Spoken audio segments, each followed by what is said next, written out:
good for you, dude. But like, yeah. Well, we like, I remember like before she was what is Zika?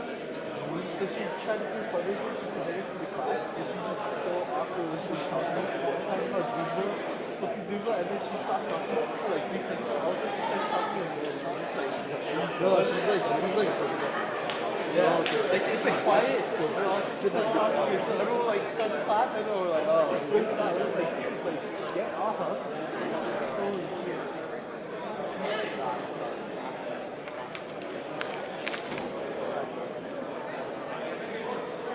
You have to do that, right?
One, two, three.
HDMI 1.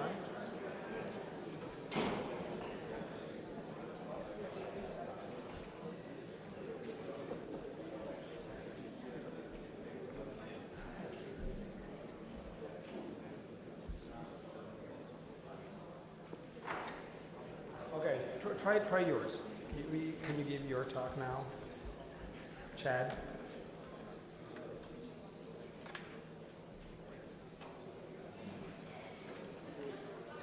Okay, one last try.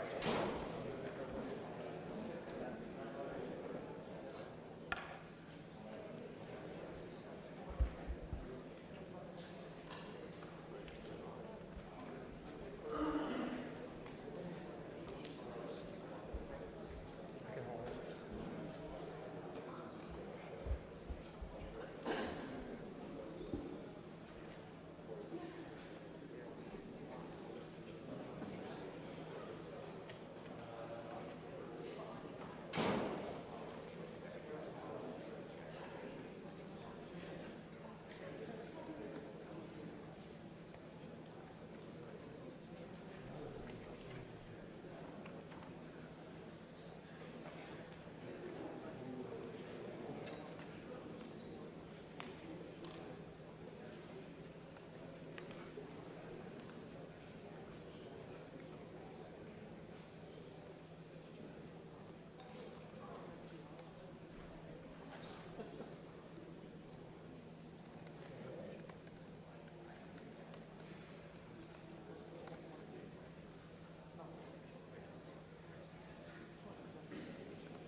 Try.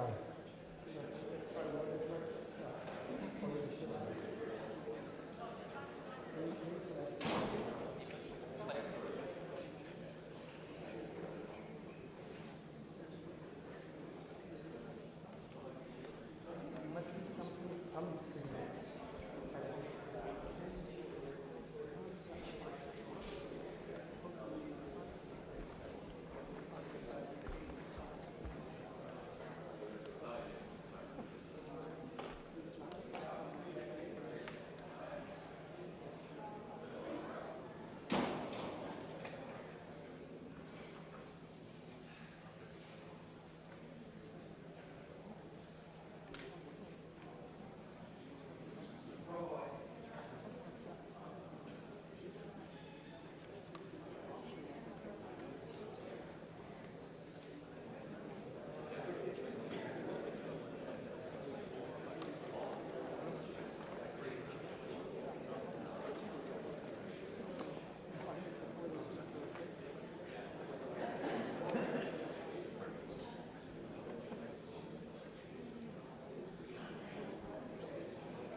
afternoon, everyone. My name is Joseph, and I'm going to speak to you for a few minutes about bridges. When we sit down to design a bridge, the way we do it is by taking a mathematical model of the world and a mathematical model of our system. And we do a bunch of quantitative analysis to try and make sure that the thing we're building is going to stand up even in the worst case. This is how engineering works, and it has great results. We all walk and drive across bridges all the time, and we don't give a second thought to the level of trust that we're putting in this system that was made by people. This is common to all fields of engineering. So when we're designing bridges or motors or airplanes or chemical processing plants, we have this same quantitative approach to get strong guarantees about our systems. And even in systems where failures are inevitable, we know where and how and when those failures can occur. And then we come to computer science, which is supposed to be a field of engineering, but software engineering works different than the rest. We don't use math at all. We use a qualitative model of our system. So we're still very descriptive when we build things. It's just we don't use any math, and we don't get any of the nice guarantees that that math provides for us. So to deal with this, we resort to testing a bunch. We write software, we test it, see where it crashes, fix the bugs, test it again, and we keep looping and doing that until we're pretty sure it has no bugs, and then we send it off in the world to run bug-free. But in reality, there are still a bunch of bugs in all the software that gets shipped. And all of us in this room have a very deep understanding of this because we interact with computers every day. We carry them in our pockets. And so we understand that sometimes programs don't do what they're supposed to. Sometimes computers crash. It's just kind of the way they work. Everything has bugs. Let's talk about bugs for a minute. I'm going to make 3 statements about bugs. 2 of them are going to be true. 1 of them is going to be false. 1, software bugs have killed people. That one is true. There are actually several examples of this. The most famous of them is the Therac 25 radiotherapy machine. This was a radiation machine that had this really crazy bug where some of the time it would give a radiation dose 100 times what it was supposed to. There were over 20 people that were exposed to this, and several of them died as a direct result of the radiation sickness from the machine. That's not great. 2, software bugs cost the US economy somewhere upwards of 0.5% of GDP or more. That one is also true. Do note that that statistic is from 2002, so in the last 15 years, things have changed quite a bit. That was 5 years before the release of the iPhone 1. So just our dependence on software and the prevalence of software around us on mobile devices has gone up so much that I'm sure it's several percent by now. But the point is that we're spending hundreds of billions of dollars every year just finding and correcting software defects. 3, software bugs are unavoidable. This is the one that's false, but we all act like it's true. We as software developers think, well, you can't find all the bugs, and we as software consumers have this understanding that, yeah, software is buggy, and there's not that much you can do about it. The problem is that we are depending on software more and more in our lives, not just for our convenience, but for our livelihoods, for our health, our well-being, and our safety. So what do we do when we have systems that we really want to be correct, that we really want to not have bugs? Well, as it stands now, you can send your software off to a government agency to be evaluated, and if it passes the process, they'll give it a stamp that says, we are definitely sure that this is probably maybe correct. That's a technical classification, by the way. Definitely, probably, maybe correct. The problem with this review process is that it takes several years to get done, and it costs you, the developer, over $1,000 per line of code. For reference on what $1,000 per line is going to cost you, a military drone has about 3 million lines of control software. A Boeing 787 has about 13 million lines just for the flight control systems to keep the plane in the air. And if you went out and bought a new car today, it would have about 100 million lines of code between all of the chips and systems throughout the car. Could you even imagine automakers spending tens of billions of dollars every time they put out a new car or upgrade features on an old one just to make sure their software is correct? No, it's absurd. The cost is exorbitant. But this is the state of the world today on how you write bug-free software. So we go back to bridges. Is there a way that we can approach the problem of software development the way that we approach building bridges? And yeah, we can kind of try this. There's actually a field of computer science that deals with this called formal methods, where we take the mathematical underpinnings of our field, things like semantics and program analysis and type systems and logic calculi, and we apply them to the problem of software specification and verification. People have been doing research on this for a long time, and researchers all over the world have put out a number of different tools to try to make it easier for software developers to write bug-free code. There are dozens of these tools available, and no one really knows about any of them because they're really hard to use and none of them have visibility outside of academia. However, when you do use tools like this, you can get some amazing results in your system. Just last year, there was a research project called Iron Fleet, where they applied Daphne, a programming language and verifier, to a distributed systems application of about 5,000 lines, which is not small, but for reference, like a really good undergrad term project would be like 5,000 lines. So this isn't huge either. But anyway, they were able to formally verify that their code was correct, that it had no bugs in it, and then they put everything together and they ran it, and it just worked. It was correct the first time. There were no bugs in their software at all, which is a really amazing result because it shows us that it might be possible, if we approach the problem in a quantitative way, to build software that is as trustworthy as a bridge, which is kind of an amazing thought. The problems with this project? Well, that little 5,000-line program actually took 4 person-years of development effort and had 40,000 lines of associated verification code to make the guarantee, which is not great. So we can do these things in a nice way, but it makes the problem 10 times bigger to try to do it. That's not really going to fly. Also a big problem is that that piece of software runs on top of other software that is not proven to be correct. So there are things like their runtimes and compilers that make up millions of lines of code that you just have to assume have no bugs in them. They had to assume for this project that Windows OS is correct. And spoiler alert for everyone, Windows is not correct. Windows has lots of bugs in it. And as soon as you run into a situation where one of those bugs encounters the guarantees you're trying to make with your software, everything falls apart. So it's like we can build this really nice, well-designed roadway of a bridge, but the pillars supporting it might crumble at any minute, and we just assume they're fine. You don't want to walk across that bridge. So what do we do here? We have this hard problem, and it comes from this fundamental difference in the way that we write code versus the way we reason about code. To reason about things, we use math and mathematical tools. To write code, we use this imperative style where we tell the machine what to do. And bridging the gap between those two styles is actually very, very difficult and takes a lot of effort. The problem is that our languages work this way because the underlying hardware works this way in this imperative style. So to make things better, we would have to kind of create some kind of whole new machine to try to make the problem easier. And could that even really be done?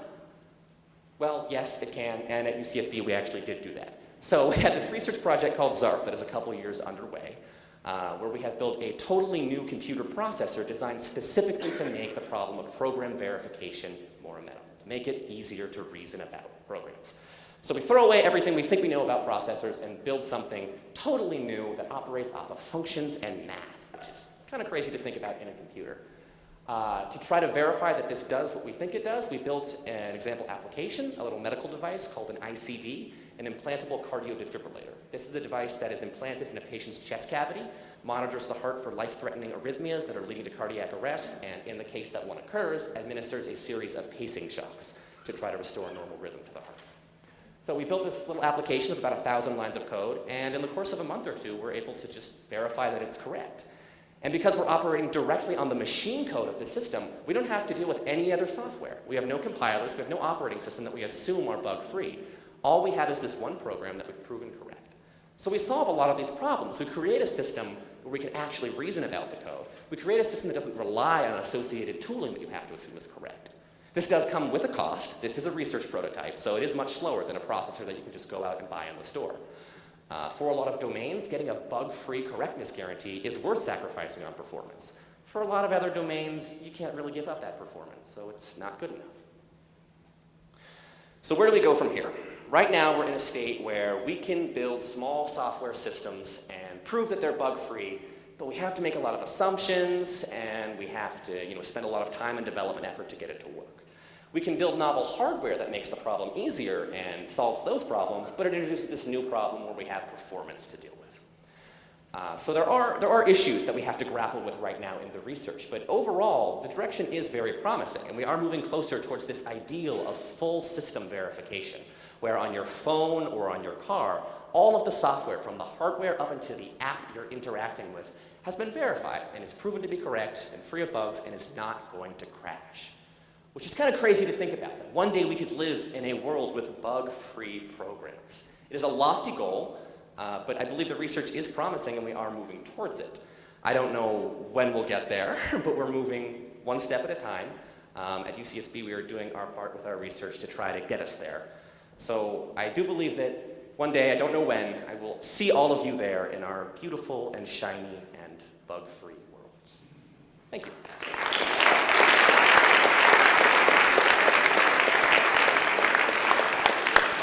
Thank you. While we change speaker, come on. And are there any questions? A couple of questions. If you wanna, I can see hands somewhere. No questions. It was so clear and perfect. Why don't you stand up and so scream your question? Just with the formal methods, can they be used also with security code, like for cyber attacks and that sort of thing?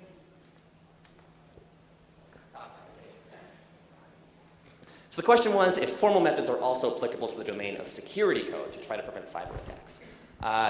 Yes, for sure. I don't talk about security in this presentation, but correctness and security do go hand in hand. First of all, even if you're not worried about security, just about correctness and eliminating bugs, you've eliminated almost all security vulnerabilities in your system because most attacks exploit bugs in your system to introduce undefined behavior to do what the attacker wants. If there are no memory errors in your system, if your passwording and everything works correctly, you've reduced the areas that attackers can focus on. In addition, if you start actually worrying about explicit security concerns of different side channels and other attacks that might happen, you can also model those in your system in a formal tool and prove that your system is resilient to those types of attacks. Go for it. Can you comment a little bit of bugs in the hardware? Because usually there is a lot of bugs in hardware and you fix them in operating system. So how do you deal with that and keep up with the bugs in hardware? How do we deal with bugs in hardware? Yeah. So right now we just have to assume the hardware is correct, which is no worse than any other system that assumes the hardware is correct. But in reality, when we have a specification that's simpler to deal with, compared to Intel x86, which is thousands of pages of English language manuals, it's easier to reason about how the implementation fulfills that specification. So in terms of applying formal methods to the actual hardware implementation to prove it's free of bugs, we actually have a big leg up because our spec is much simpler and is written in a sort of math way instead of an English language way. But you're totally right. Right now, if there's a bug in the hardware, then that can compromise your guarantees just as well. Yeah. It's difficult.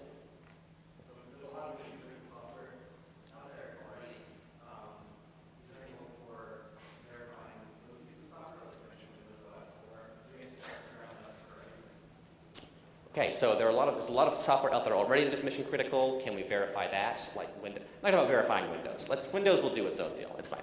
But can we verify existing software? Do we have to start from the ground up? This project is on one extreme where we're kind of examining if you throw everything away and start from scratch, what can that get you? And it turns out it can get you really nice things. We do try to compromise on a lot, so there are different hybrid schemes where you can run something like this crazy processor next to a normal processor, have them talk a lot to run legacy code next to your verified code. If you just want to take an existing program that runs right now on a drone or an airplane and try to verify that it's correct, you can do that, but you have this problem of your language paradigm. The way that your language is written is very, very hard to reason about. So people are doing research on these formal methods tools to make progress on this, but ultimately it's a hard task. So you have a spectrum here, I guess, of how much you're willing to give up to get more verifiability. We're at one extreme right here. Move to a whole new processor, the problem becomes easier. On the other end, take an existing a C or assembly program, try to reason about it, it's super difficult. Maybe there are points in the middle we can find. More problems, technically. This is the cursed presentation. Can you? Perfect. Let's go. Thank you.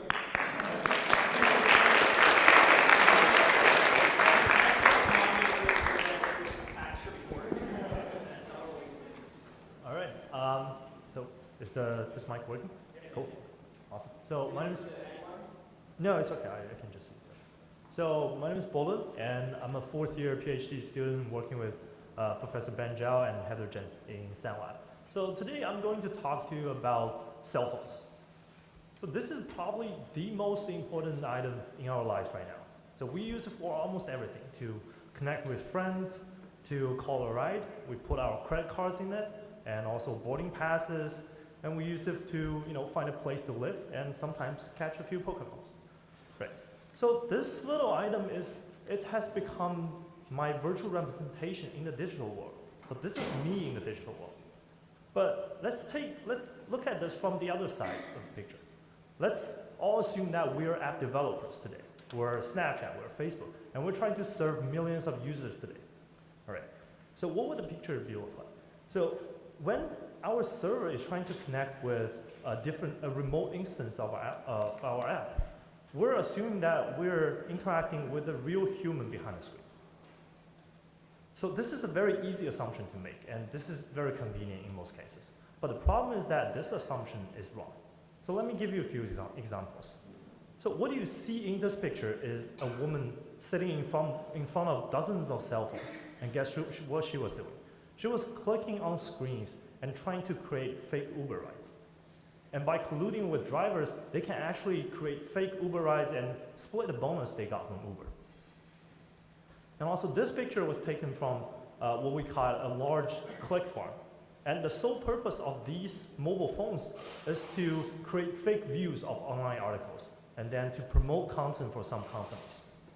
So this is happening more frequently than you thought. And what you can see in all these cases, we're dealing with fake users. We're dealing with fake information created by these users. So how are we defending against it today? So how do we authenticate users and devices?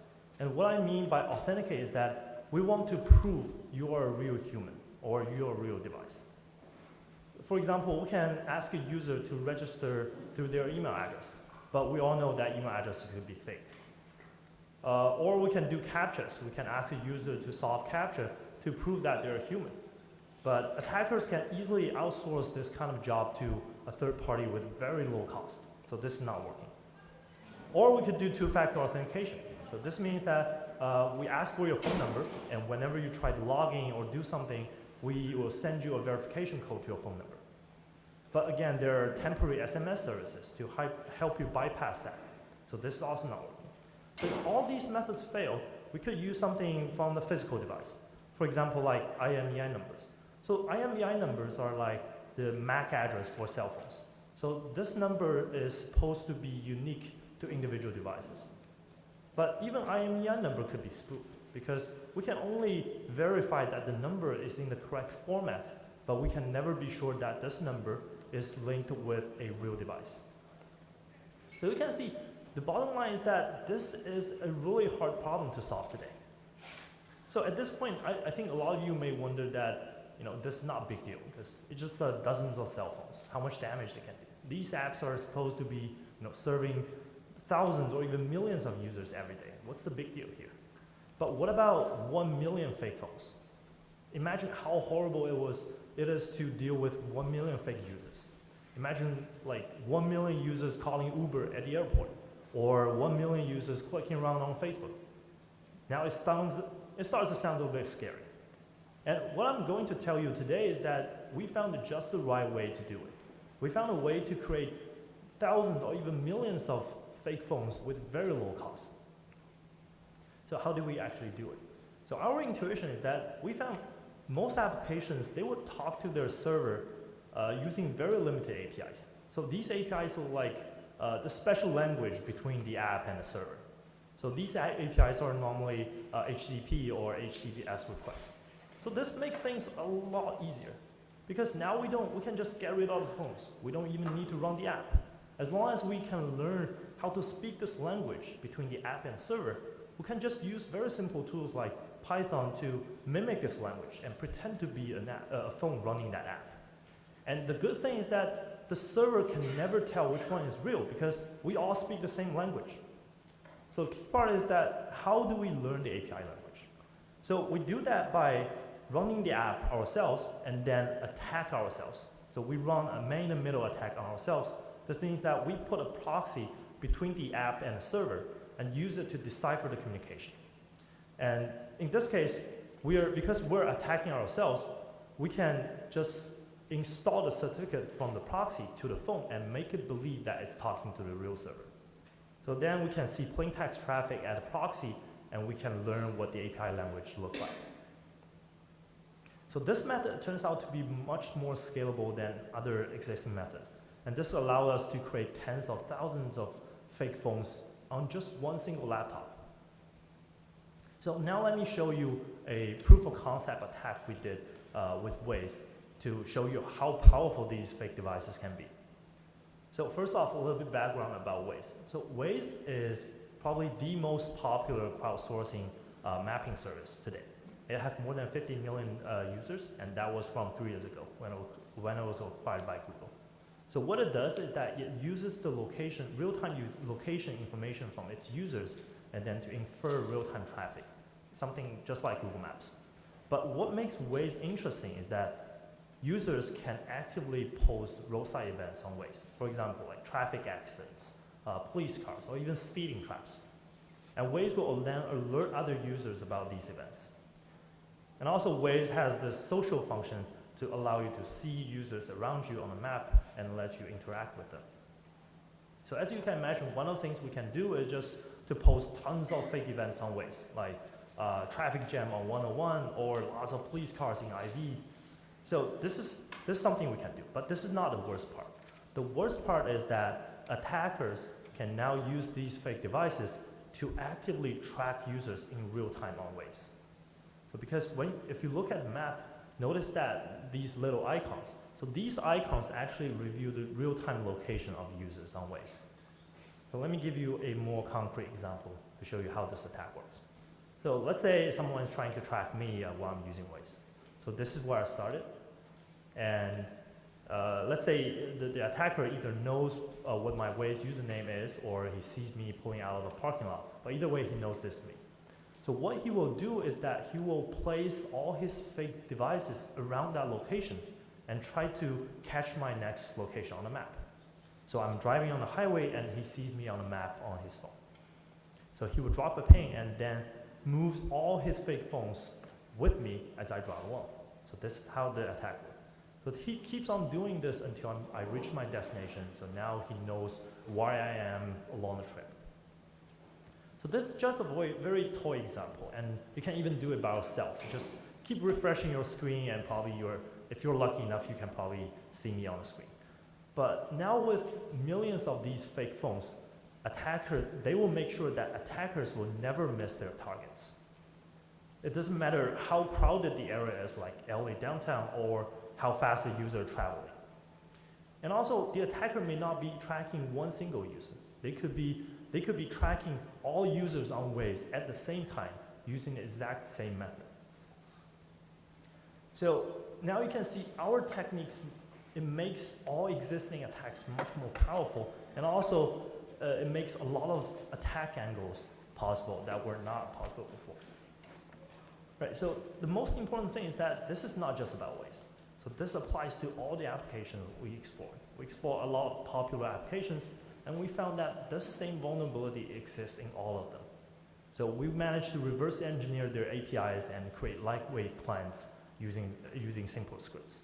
So now the attacker can potentially track their Tinder dates. They can use this rough distance between them and their victims to triangulate these users. And also they can track drivers on Uber and Lyft, and they can also create fake rides and earn bonus from these services. So now that we talked about this huge vulnerability in mobile applications, we need to know how to defend against it. We need to know how to make sure that our systems are secure. And in this case, we actually told Waze about our work, and we managed to collaborate with Waze security team to kind of patch their system. So let's take a look at some of the things that Waze added to their system. So Waze first tried to encode their APIs to make it a lot harder to reverse engineer. But it turns out this encoding is not very hard to crack, and we managed to crack it within just a few days. So this is not helping. And then after we explained to Waze how this attack worked and also what is the fundamental problem here, then they start to realize this is all about user authentication, so they added two-factor authentication in their system. It means that now you need to authenticate your phone number before you access all the functionalities in Waze. But as I told you before, this is not working because attackers can use temporary SMS services to just bypass these. So the bottom line is that all the defense mechanisms we have right now and also deployed by the industry, they're not very effective. And if the attacker is dedicated enough and knowledgeable enough, they can bypass almost all of it. But on the good side, that we're really happy to see that our work does have some positive impact on Waze. We actually pushed Waze to add all these countermeasures to the system, and these countermeasures actually make attackers make attackers very hard to launch any attacks right now. So this is something we're really happy about. So now we're still actively looking for solutions to kind of put this army of ghost drivers back into the box. And one of the interesting ideas we're exploring is we want to detect these fake phones as a group. Because finding one fake phone is really hard. It's like a needle in a haystack. It's really hard. But if we have a large number of fake phones in our system, it would be more like putting a pile of needles in a haystack. So if they're generated by the same attacker, so they have the same behavior. So if we look at the entire picture, it'll be much easier to just pick them out. So this is something we're exploring. So we did some initial experiments and we saw some very positive results. And we do believe that this is a very promising direction to pursue.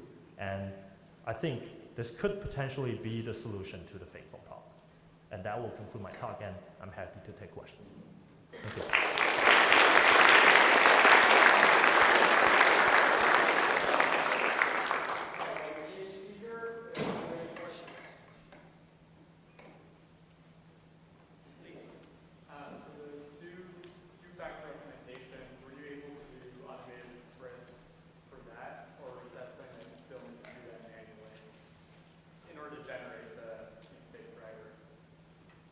So we did make part of it automatic. So we did make the authentication code scraping automated.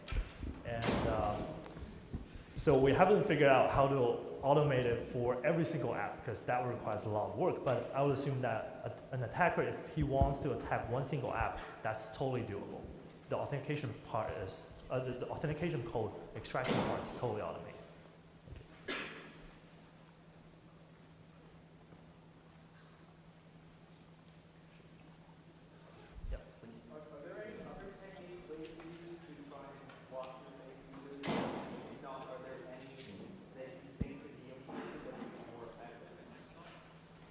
So Waze actually did more than what I showed. So this is just a short version of it. So Waze actually removed a lot of information from the system, to protect user privacy.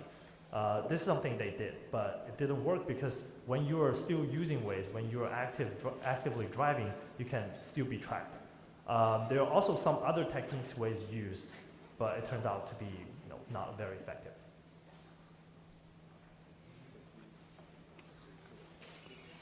Yes.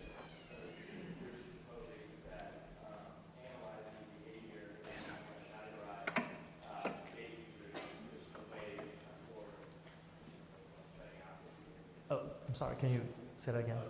So you were just saying that the way I guess forward is to analyze the behavior of fake users, kind of categorize them and cut them out. So I guess how do you approach that? What types of analysis techniques are useful for doing that? So I can just talk about some very high-level ideas. So one thing we're thinking is that once there are tons of fake phones in the system, it doesn't matter how they behave in the system. As long as the number is really large, they will be very distinct from the normal distribution. So as long as we can compare what we have right now with something we had before, we should be able to see the difference here.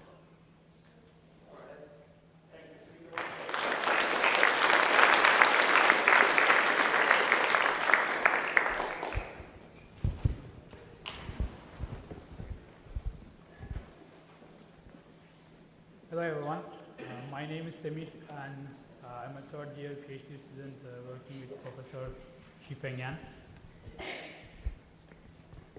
Today I am going to talk about the question answering task. So the title is Improving Question Answering via Answer Type Inference. So let's start. I'll start with showing you guys how we have been imagining talking to computers over the last couple of decades. And so this is mainly from AI movies, and it basically dates back to even 60s. But if we look at the reality, that's probably a kind of experience that most of us have gone through. And I would like to point out here that if we had the good conversational AI system, then just imagine what kind of things it can bring into our world, starting from its help to customer service systems, to personal assistants, and many others. So we have seen its applications on different domains, and question answering is one of these subfields. And most of us know IBM Watson, who can beat the human performance on question answering competitions. And we also have a Google Assistant which can answer questions at a fairly complex level. But at this point, I would like to also emphasize that we are still not where we want to be. So for that, both academia and industry have invested a lot on solving this problem. And today, I'm going to talk a little bit about it. So we will be talking about the question answering, and there are two different kinds of question answering. One is non-factoid, which means the question could be about asking you about subjective and opinion-based questions, like how do you choose PhD thesis topic, right? But on the other hand, the factoid one is asking a question whose answer is concise and coming from a factual information, like who was the second person to walk on the moon. So this is the type of question answering task we will be talking about today. So the questions will look like these. For example, what did Michelle Obama do for a living, which could have multiple answers. And also questions like what character did Natalie Portman play in Star Wars, which could have multiple entities from the real world. And these questions, I would like to say, kind of reflect the real user needs, because they're obtained by crawling Google Suggest API. And the answers are obtained by using Amazon Mechanical Turk service. So as a knowledge resource, we're going to use the knowledge bases, which you can think of as a huge graph where real world entities are nodes of the graph, and the relations between them are the edges in the graph. So then the question is, using this kind of resource, how can we answer these questions? So we need a way to map the natural language to knowledge-based language, knowledge-based interpretable language. Okay, so let's motivate the problem on a concrete example. So take Shaquille O'Neal. It is a node on the knowledge base, and it has many different informations like it's his place of birth, children, spouse, and many more. And if we take the question of when did Shaq come into the NBA, then so the problem is mapping this first to its knowledge-based interpretation, and then executing this to get the correct answer. So to give you a general idea about how these problems are approached, so one recent and common approach is you take the entity Shaquille O'Neal, and then in the graph you explore the neighborhood of the graph. Okay, and if it's a one hop relation that you're exploring, you get the answers just by executing one hop relation. If it's two hop, you go now two hop, and then you get the answers from there. Okay. And to show you what it looks like, so you start from Shaquille O'Neal, and possible paths could be place of birth, which is corresponding to a one hop relation, or you might have two hop relations like marriage, spouse, education institution, and drafted draft. So here the first three of them are wrong, and the last one is correct. So if you think about how this kind of technique approaches the problem, is that it first basically creates the candidates by exploring the graph, and then it needs to rank it correctly to get the correct answer from the top one. Okay, so this is the general approach to solve this problem. But in this talk, we will be focusing on a more specific way of helping this problem, which is looking at the answer types.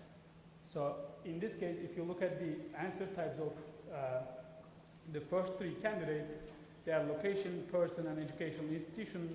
In this case, they're all wrong. And the last one is corresponding to correct answer type, which is sports league draft. So the focus is, the objective is to find this correct answer type, okay? And so we also check whether, you know, it will help in any way to improve, you know, question answering performance. So this is pretty much, you know, showing us a great promise, because it can improve up to 350 questions out of 2,000 questions by knowing the answer type of the question. Okay, so the general pipeline to show you how we do this. You start from the question, and then you apply an abstraction step, which takes the entity in the question and replaces it with the coherent category that this entity belongs to in this context. And then you apply a conversion step, which actually takes the question format and put it into declarative statement format, and then from which you predict the answer type. So for the question abstraction, the intuition is basically, if I remove the shack from this question and ask you what, you know, you would guess to put there to make it a correct question, you would probably put entities like this. And so this basically suggests that the context already tells you a lot about the category of this entity. So our objective here is basically to find that right category. In this case, it's drafted update, and put it back into question to obtain a more abstract question. And the intuition is basically the answer type should not change as the entity changes within this category. An objective is to find this right abstraction. So for conversion to statement form, the idea is to alleviate the problems that can be caused by the syntactic confusion, like with the same words, putting it into different syntax, you can have different meanings. So in this case, the objective is basically to, you know, canonicalize the questions in a similar format. And to do that, we basically, you know, use syntactic parse trees of the questions. And for the intuition, take these two questions quickly, where X is corresponding to film character, Y is corresponding to film, Z is a film actor. What we do is we basically take the syntactic parse trees and then just quickly realize that who in the first case is subject, in the second one it's object, and using this kind of information we feed the extracted information to our pattern-based converter, and then it spits out the converted versions of the questions. The first one doesn't change, the second one becomes entity Z, play who in Y. So for, lastly, we perform our answer type inference, where basically you can think of this as question word along with its left and right context provides enough clues to find the right answer type. And the way we do it is basically we utilize a neural network model, and you can think of this as a model that takes the question and takes the question word along with its left and right context and put them all into fixed dimensional feature space. And using this feature representation, we predict the answer type. So here, if you're wondering about, you know, I put the neural network as a black box, but it really, you know, looks something like this. It's not too fancy of a, you know, neural network. You can search it by bidirectional LSTM network if you want to know more about it. So for the results, we show that we can basically fill some of this gap. So the upper bound on like the improvement that this model can bring was 350 questions, and we show here that we can improve 110 of them. So which is reflecting to the original accuracy of the model by taking it from 49s to 52s. So with this, I would like to, start sort of giving a more inspirational conclusion. So I presented only the tip of the iceberg here. So this is, only a bit of application of deep learning. So there is many more exciting stuff going on every day. So can we now talk to computers in a way how we imagine? I mean, probably not, but we're closing the gap with the deep learning, I would say, nowadays. And so to kind of encourage everyone here, I would like to just give some concrete examples. So with the help of the deep learning, machine translation became incredibly well performing on even like languages of very low resource, and it works pretty well on in even long sentences. And people even nowadays do natural language generation, such as poetry generation or political leaders' speeches generation and things like that. And so basically the ultimate goal here is to take the steps that's taking us towards the ultimate conversational AI. And people now have using new techniques like reinforcement learning already have some results on artificial chatbots. And lastly, using again a newly introduced technique called generative adversarial networks, people can now generate realistic images that cannot be distinguished by human, whether it's real or fake. So with this, I would like to stop and maybe show a little connection here and take your questions if you have.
Basically, we use question-answer pairs to get the correct answer types. And then we use that as a supervision and basically formulate it as a classification problem. And the main challenge there is to be able to achieve this over a large set of types. Okay, let's thank the speaker again.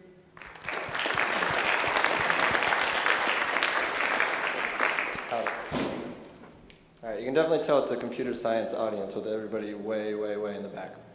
My name is Chad Spensky. I'm a PhD student here in the Sec Lab. I've been doing security research for about 8 years, but my career really started back in middle school in the deep, dark corners of the internet, where I was one of those guys online that you definitely did not want to cross. So before I get my talk started and tell you about my research in single device authentication, by show of hands, how many people in here have forgot their password? How many people have had an account hacked, credit card stolen, or something that you think a hacker and a little 16-year-old version of me was involved in?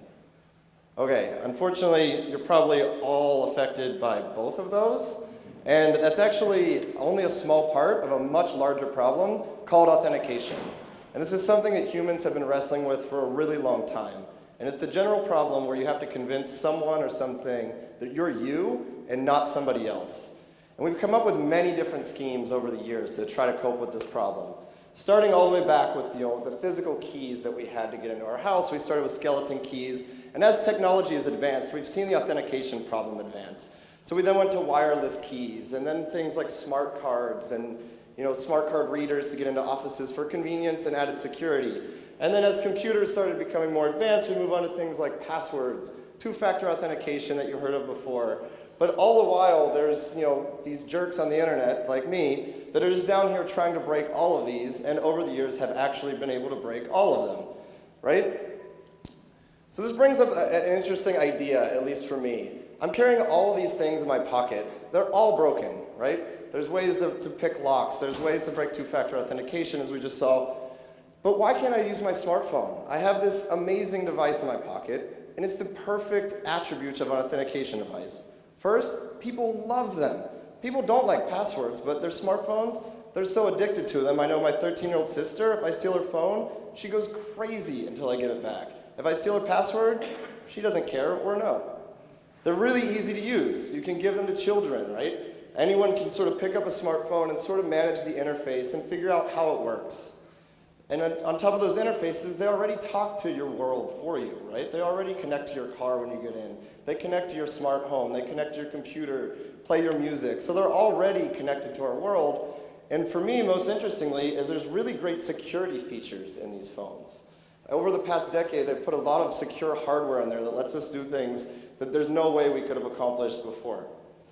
So the idea is very simple in single device authentication. I talk to my phone every day. I take it everywhere with me. It knows me better than any human on earth. So if I can convince my phone that I'm me, it should be able to talk to the rest of my world on my behalf and convince the rest of the world that I'm me in a cryptographically secure way. So I want to do things like talk to my computer, browse to a website, unlock my car, go into my home. This seems like a daunting task though, right? Because I just showed you the picture before with all of the different keys that we're using, and now we want to supplant all of them with one device. However, we've been thinking about this problem, and we looked across all of those mechanisms, and it turns out that there's really only 3 levels of assurance you ever have to guarantee to authenticate yourself and replace these mechanisms. The first is the easiest. This is presence. So this is what happens with a physical key. If I have it, it's present, I can unlock the door. If you steal that key, you can now go unlock my home as well. The second is intent.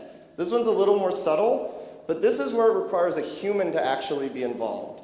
So for things like malware, presence can be escalated. They can just use your computer, for example, and do fake things, whereas this will require that a human be in the loop. But it still isn't me. So the third one is identification. If you want to do something very secure, you need to verify that the human that you're interacting with is actually me. And there's various different ways we can do this. We can check our location, use a traditional PIN or password, use a fingerprint, or even a voice biometric. So once we have a single device in our pocket that's been deployed, this enables us to do really awesome things with security that we haven't been able to do before. First is distributed trust. This was first tried with PGP, for those of you that are familiar. But I'll quickly go over an example of what you can do once everyone's adopted a single device authentication. So right now when you go on the internet and you want to interact with a website, the first thing you have to figure out is that really google.com, for example? And the way this works in our current model is you will go and you'll ask somebody called a certificate authority.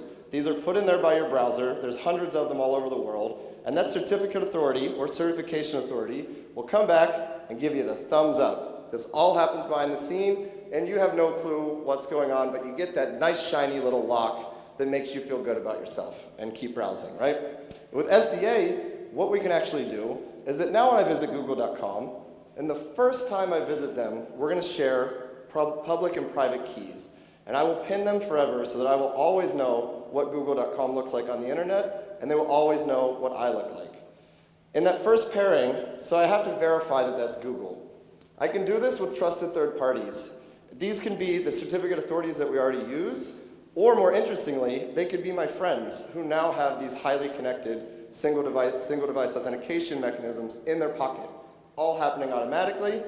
And since we pin those certificates after the first time, hackers have no chance of getting a man-in-the-middle attack, for example.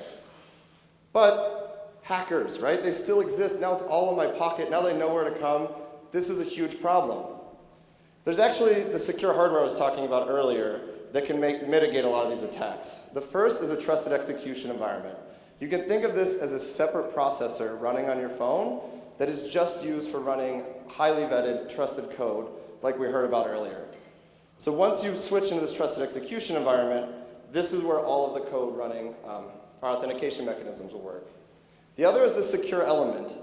This is actually the same exact chip that is in your credit card or smart cards today that's just soldered onto the motherboard of your phone. And this enables us to do secure storage, even against very sophisticated physical attacks. These have been shown to withstand up to nation-state actors. And the core concept around SDA is that we want to have a minimal trusted computing base. So as the famous quote from Mark Twain, or maybe Andrew Carnegie, it's actually disputed who said it first, but put all your eggs in one basket and then guard that basket.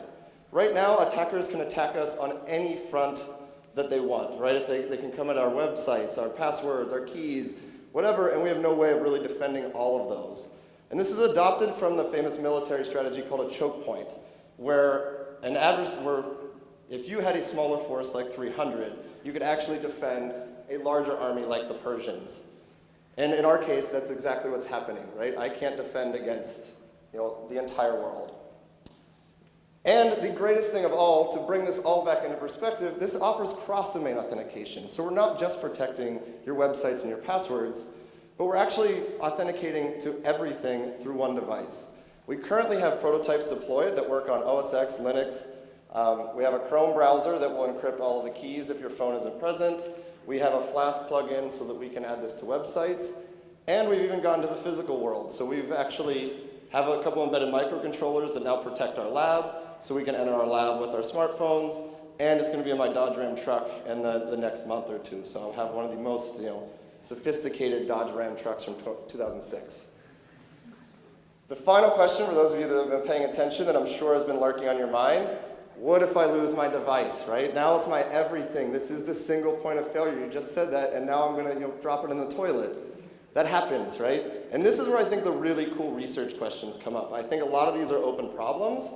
There's a couple ideas. The first one is that I think in the future we'll have spare phones much like we have spare keys today. You'll just keep your old phone around, and in the case that you drop one in the toilet, you can go grab it and easily retrofit it using some cool cryptographic means.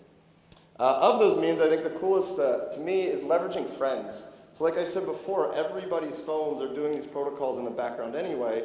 If I can reach out to 5 of my friends, I can use something like a key sharing scheme that can get my phone back online as long as my friends are cooperating with me. There's also cloud-based solutions. There's a lot of different ways to cryptographically back things up in the cloud. And then probably the most lame, but maybe preferred by really security conscious people, is you have some physical backup in a safe somewhere in your home that you can always go to. But assuming we solve all of these problems, I think our future is going to look something like this. Right now, we're walking around, we have pockets filled with keys, all different credit cards, mechanisms. But in the future, I imagine we'll all have shorts just with our one pocket for our one single device. Thank you very much.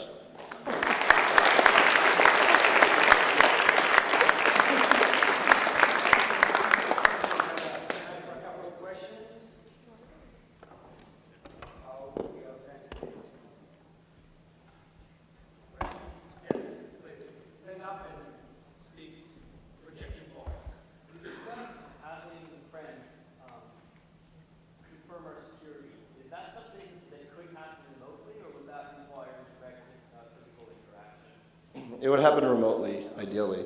So they would just get a prompt on their phone, for example. So you would call them out of band. So I call my mom and say, hey, I'm about to send a request, I lost my phone.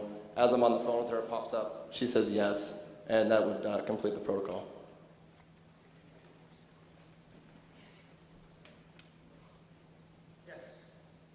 What would happen in the case of you having friends, of the hacker intercepting your friends? Like say you accepted 5 Facebook friend requests that you didn't know in person and they stole your account. So the question was, what would happen if a hacker was able to intercept your friends? If they were able to get close enough to you to pretend to be 5 of your closest friends, I think that's a real problem for you. But the point is, if they wanted to hack you, they would have to compromise all 5 of your friends, and it's a pretty heterogeneous environment. And they'd probably have to physically steal all 5 of their phones to do this effectively, which is a pretty difficult attack compared to what we have today. So we're at least feel more comfortable with that than what we're currently doing.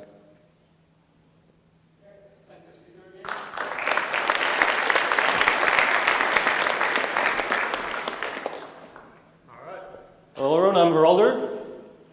Let's talk about football. I love watching football. You got these big, meaty guys jumping head first into each other. It's amazing. But there's a problem. It's been in the news a lot lately, and it's not been good news. The crux of the issue is that these tackles that are so fun to watch have been causing permanent and severe damage to these players. And the players are concerned. The crux of the issue is that we don't know how to diagnose these players while they're still alive. We can look at them when they're dead, do a post-mortem, and we can observe a buildup of proteins, and we say that there's something wrong with them. But while they're still alive, we don't know how to diagnose them, we don't know how to rehabilitate them, we don't know what to do with them. And players, they are very concerned. And they've been taking matters into their own hands. They've been taking their own lives, and taking their own lives in such a manner that their brain is left intact and immediately donated to a research hospital. And there's been a series of such incidents, and the league itself has been put to blame for not doing enough to protect the players, for not doing enough to educate the players. And this is a news story that's even received the Hollywood treatment, as you may be aware. Now, so what's happening here? What is this disease that's affecting these athletes? It has a name. It's called chronic traumatic encephalopathy, CTE. Now, to translate this into human terms, from left to right, this literally means repeated injuries to the head causing a disease. And that sums up all we know about this. You hit your head often enough and or severely enough, and you will start to suffer from a long list of mental deteriorations. And the crux of the issue is we do not know what's happening, what's the immediate cause of this, and how to diagnose this. So this is your brain. This is a human brain. It's composed of gray matter and white matter. And these are very descriptive terms, because if you're actually able to open up the brain and you look inside, you will see the colors gray and white. Now, for us computer scientists, it's helpful to think of this in terms of computer architecture, where gray matter is your CPU. Oversimplifying here, of course, but gray matter is where thoughts happen, your processing happens, where cognition happens. And white matter is the wiring, the connection that's wiring everything together. Now, when you hit your head, your brain is somewhat floating inside your skull, and it bounces around. So you receive an impact injury, your brain bounces into the skull, and you receive this kind of blunt force trauma at that location. It also bounces back, and you get blunt force trauma on the other side. Now, your brain is also somewhat malleable, it's somewhat gel-like, so when it's bouncing back and forth, it's contracting, it's expanding, it's contorting. And the hypothesis for what's happening to these players is that as the brain is bouncing back and forth and these contractions, expansions are happening, a lot of shear tension is put on the very wiring, the neurons themselves, such that they disconnect, they pop. The wiring is cut. As you can imagine, when you cut the wiring, a whole host of plausible things could happen, such as what we observe with football players. Now, our go-to tool to diagnosing people, what's wrong with their head while they're still alive, is using MRI scanners. But just so it turns out that MRI scans and all the other diagnostic tools we've tried are not sufficient to pick up these disconnections that we think are present in the brain. Now, worry not. I think there's a solution, which is why I'm talking to you about this today. And for that, let's take a little deeper picture here. This is a neuron. You have about 100 billion of these in your head. Each neuron has about 10,000 to 20,000 connections on average. And these connections happen through these axons, these long projections. And axons are covered in myelin sheets. This is basically literally fat. It covers it, and among other things, it acts as insulation. Prevents neurons from crosstalk. And this is why white matter looks white, is because in white matter you have a whole lot of these myelin sheets around. You have a lot of these, and for the purpose of this talk, what's really important to note here is that water and fat do not mix. They repel each other. So now imagine that you have a camera that can only see water. And by only observing the movement of water, you can now start to infer the structure around the water. So for example, if you look at the same picture of a water pipe and you remove the pipe, you can infer that there is a pipe there if you only see the water. Now we have such a device, we call it an MRI scanner. So if you're able to program your MRI scanner in a very clever way and use magnetic fields clearly enough, you can start to look at the movement of water and infer the structure around it. Now, luckily enough, the human body there's a lot of water in there. So if you put a human body into an MRI scanner and look very carefully at where water is moving, you can then start to infer where it's not moving, and where it's not moving is where the structures are. And this is exactly what we call a diffusion MRI. So we're looking at the diffusion of water inside the head, which is the random Brownian motion of water, and we can start to build up where water is going. So you split the head, the brain, it's these millions of little tiny cubes, and each cube you measure where water is going, where it's not. And this image here on the right is a little oversimplified, but the purpose of this talk, it suffices. You look at you see this kind of directions of where water is going and where it's not going.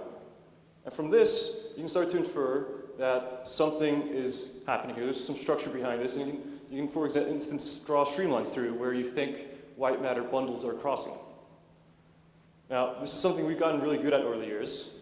This is a picture taken, this is a picture where you're generating these streamlines from images such as I just showed you. And these are 3 images taken 7 years apart, so we've been doing this for a little over 20 years actually now. And we've gotten really good at this. Our MRI machines are improving. Our algorithms for actually inferring the structure are getting much better.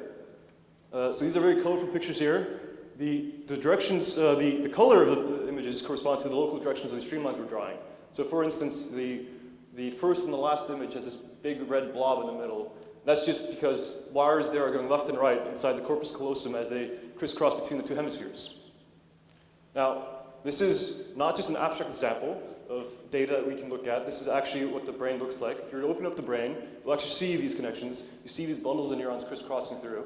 And it's exactly these bundles that are being disconnected, we think, in football players, causing CTE. Now, so in my research, what I'm doing is I'm trying to develop robust and efficient algorithms to understand the human brain via diffusion scans, via MRI scans such as this. And the applications of this research, the kind of the questions I'm hoping to answer, is imagine you have a database of brains. You have a lot of these scans, and maybe one of them is a football player. And maybe you want to understand how this football player is different from the population. Now, where in the brain is this football player most different? Is there a site of injury somewhere? Is there disconnections happening that we can find, that we can identify? Or maybe you have instead of having one football player, you have a population of football players. You have a population of football players and you have a population of healthy people that we don't believe have suffered any head injury. Is there a site in the brain where an injury is more likely to happen, where we can say that, oh, here, if you look at this region, we can probably identify a football player from not a football player? Is there something that's likely to disconnect? And one of the results I'm chasing currently is completely not related to football. It's where we have a population of twins, 109 twins, and we have a population of strangers. And we've identified certain regions of the brain, of white matter, where twins are more similar. So these are regions that are genetically and determined. So what we found is this kind of skeleton within deep white matter that appears to have been developed really early on due to your genes and upbringing. Now you can also consider this in a different context where maybe you have a single person over time, or a sequence of scans. Maybe you have a population of young, middle-aged, and old brains, and you can look for features that kind of correlate with this change. Is there something that's happening as football players advance from college to NFL where they're suffering more and more injuries? Is there a way to identify these features? Now, what makes this hard? You are very unique, and that's the problem in my research because everyone in this room is just as unique as each other. And if you ask the wrong question in this context, it's actually really easy to find what separates a football player from the rest of the population. It could just be because he's really good at juggling, and we just found that connection. Because you are literally defined by your brain, and your brain is defined by what you do because your actions can rewire the brain. So it's actually, you have to be really careful about how you ask these questions of looking for differences in the data set. And it's even harder because, just like everyone else, we deal with a lot of noise. You're trying to infer these subtle connections through the brain via this kind of, this data that you're looking at. But I want to leave you with that this is an important task. We are only scratching the surface, or scratching the skull, if you will, of what we understand about the brain. We don't know what can go right and what can go wrong in a lot of contexts. But this is literally people's lives hang on the answer to these questions. So with that, I'd like to thank you for your attention.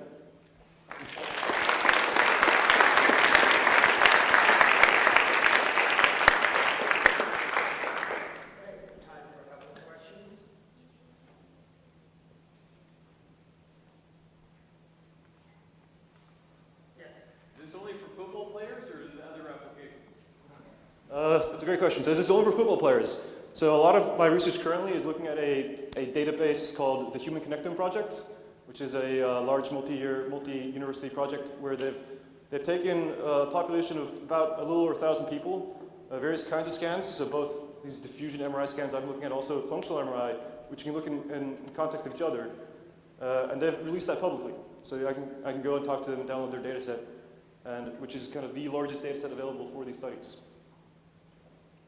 And that includes the twins as I mentioned earlier. Questions? Yes. So what I got from your explanation of corpus callosum is that the flow follows the direction of the neuron axon. Is that correct? Yeah, so the question is these streamlines that we're looking at, do they follow these neurons that are actually in the brain? And the answer is yes. Neurons are directional. We're not able to pick up this direction, but you can pick up these large bundles of neurons, and they actually correspond to actual bundles of neurons that are about 1,000 to tens of thousands of neurons together. All right, I spent the speaker.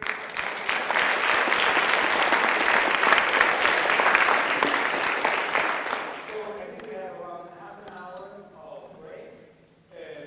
Judges, please rank your presentation. 1, 2, 3, and submit your vote in front where you registered at the front. And we need to come back here at 3 o'clock for a hand.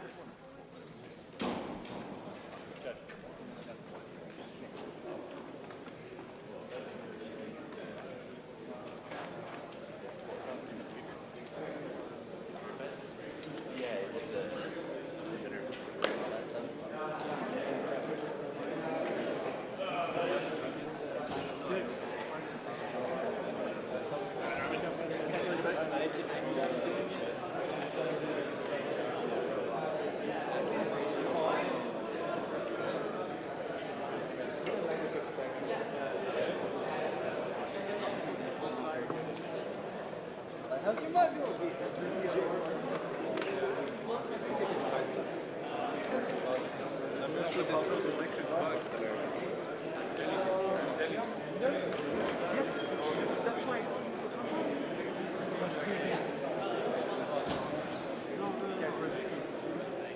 No, come on. That's bringing more food. Where was it? It was like there. It's not there.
So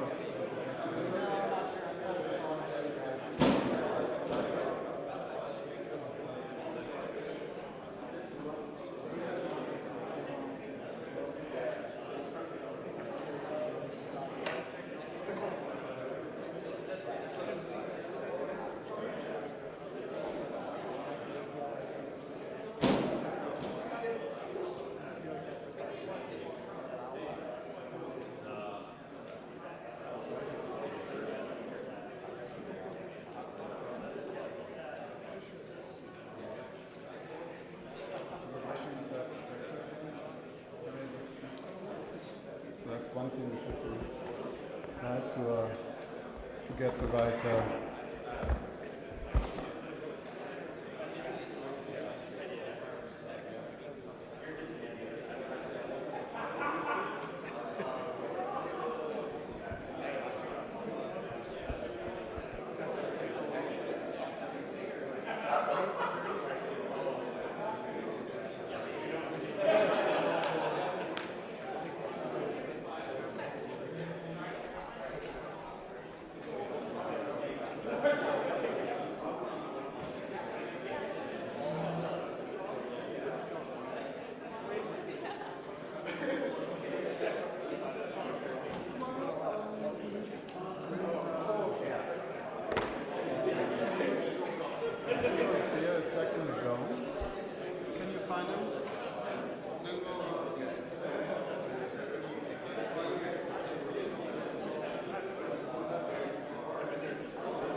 destroy my computer just for the heck of it.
But you just have to do it, right? So, I mean, it will turn off for us.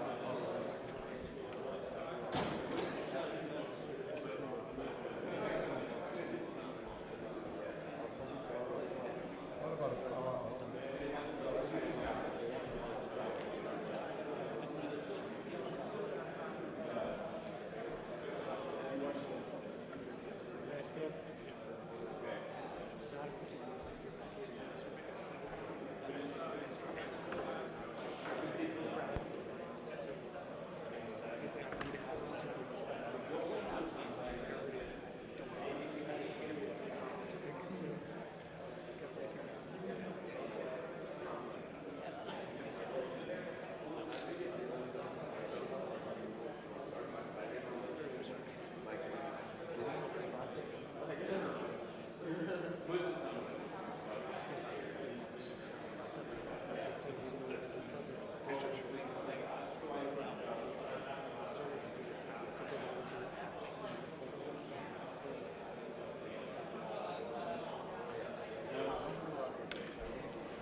Yeah, thanks for the feedback. I wanted to show it to all of you anyway. So, yeah.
all these things.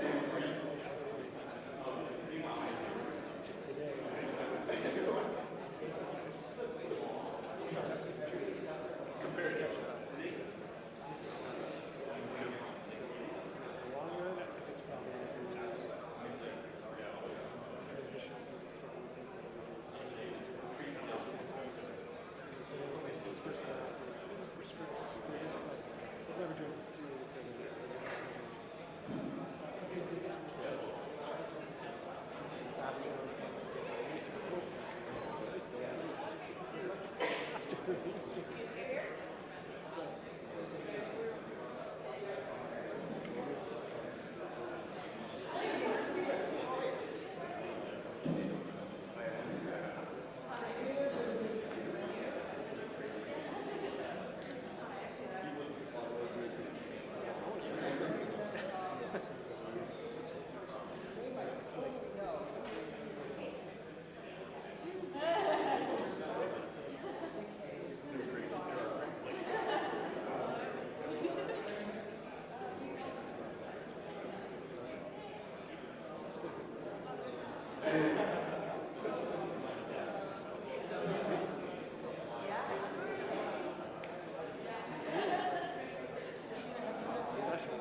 got.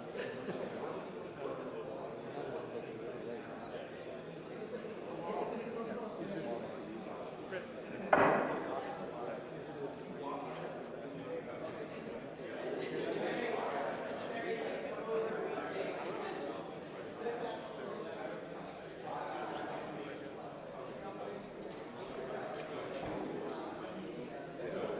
Sound like you're a big demo?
set it up in the middle.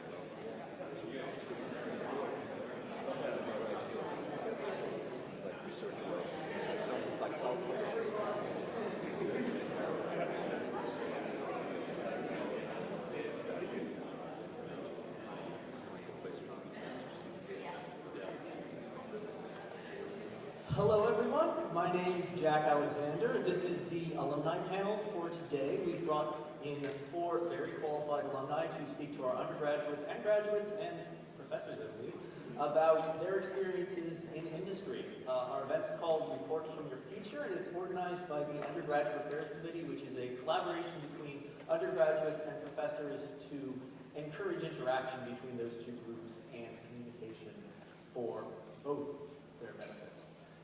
Without further ado, I'm going to ask our panel to introduce themselves with their name, their current position, what year they graduated, and what they know now that they wish they had known while they were going through college in UCSB. Starting with Scott. Yes. Hello?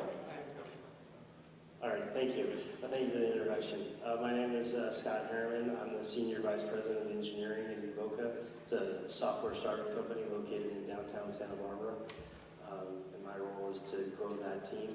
I've been with the company since it was founded, so it's sort of bringing it from nothing to the 120 employees that we have today. The thing that I wish that I had known when I graduated that I know now is how to use version control systems and source code control. That was a little bit of a learning curve, and it ultimately would have made everything I did at the university easier because I wouldn't have been fighting with myself.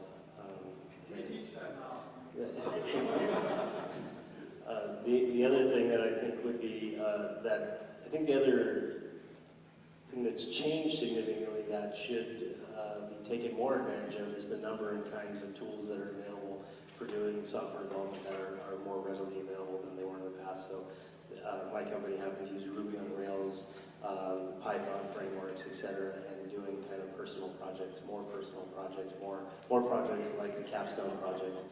And I'll turn that over to other panelists. Hi, my name is Christina. I graduated in 2015, and I'm currently working at Goodreads in the Bay Area. I think you took some really good suggestions, but what I've learned since moving into the workplace is that having personal projects is very important for applications and the interview process, and having it is really good. Also, just some general advice when you go into the workplace, it's even though you're there for 8 hours a day, like you don't have to sit down and just stare at a computer for 8 hours. You can get up and walk around. So I think that's just some fun advice. All right, hi, I'm Karina. I'm a iOS manager for Workday in Pleasanton, California. I graduated in 2013 here from the CS program. So I guess when I graduated, I think the one thing I would have wanted to know better is a bit more of web development. I know there's sort of a lot of courses that you'll touch upon web development, but being more super focused on mobile, I didn't think to do external projects in web development. So I think that's kind of maybe the one area which I would have gained more knowledge on. So yeah. Hello, I'm Mike. I graduated around 2011. The number hasn't quite been figured out. And I spent most of the years after that writing software, and then built a company and moved into a CTO role, and then recently started my own company. Now I'm no longer developing software, and I'm a CEO, and I think my job now is to kind of guide the vision and mission and recruit people, so it can be a job, and try to take something out of nothing and then create it and kind of move forward. So if I had to think about things that I wish I knew, this is hard because I feel like I really aced college in a lot of ways, but there were some things, not grade-wise, just I took 5 years and I did everything I could do while I was here. But it took me until the end to start getting to know my professors. And I think if I could go back, I would spend more time with them earlier on because they're really fascinating.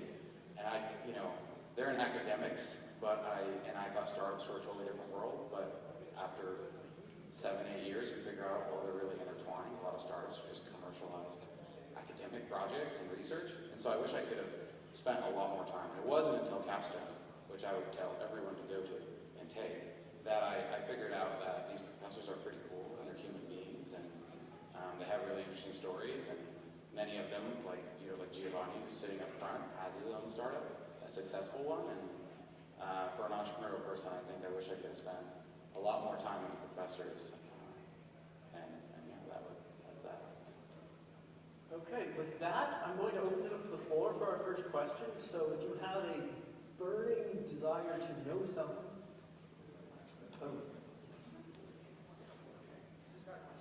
Yes. So if any of you have a burning desire to know something that you think somebody in industry would know, please raise your hand. Professor Conrad will sprint over to you in his usual style. Hello, my name is Kevin, class of 2012 CS. I work up in the Bay Area now, and one of the things that I commonly run into is when recruiting organizations say, oh, we're going to go recruit universities, we're going to go to these universities. It's really like top 5, top 10 universities, and I unfortunately never see UCSB up there. And I wonder if there's any tips on how you can advocate for a school that doesn't have the best reputation sometimes, but I think that we all agree that this is a good school, and kind of how you can advocate that, how, yeah, it's an interesting question. Look at the startup, just one suggestion, probably taken from his mouth really, just look at the number of successful startups potentially run by UCSB students now. You would know some off the top of your head. But I think Lyft was one of them too. Yeah, Lyft.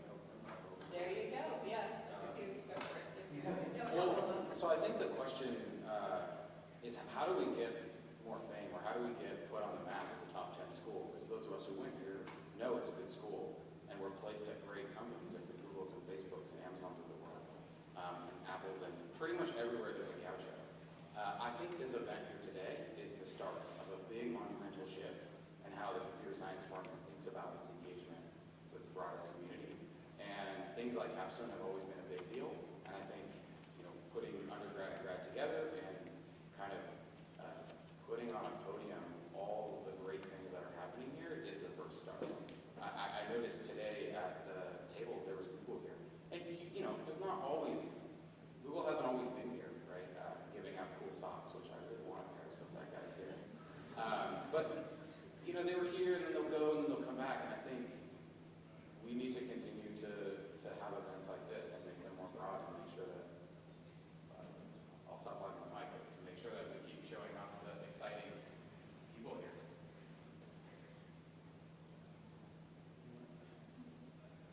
I'm not qualified to answer that question since I recruit locally from UCSB.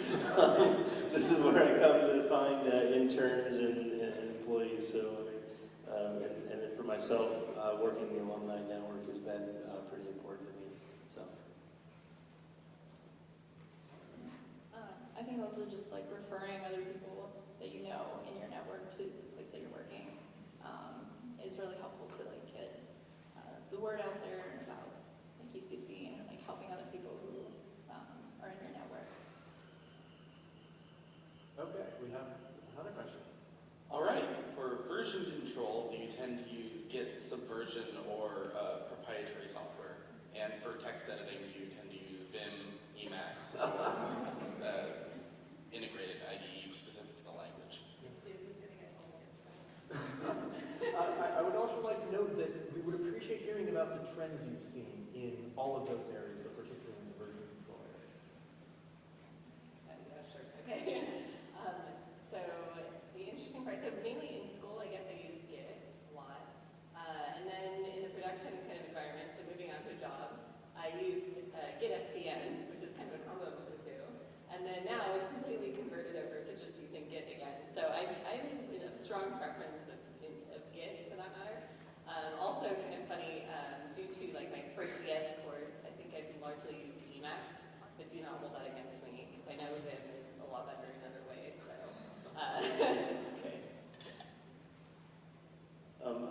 through a similar thing of using SVN, a proprietary than SVN, and switched over to Git, so Git's the answer. And I too use Emacs. The only problem with Emacs is you have to install it.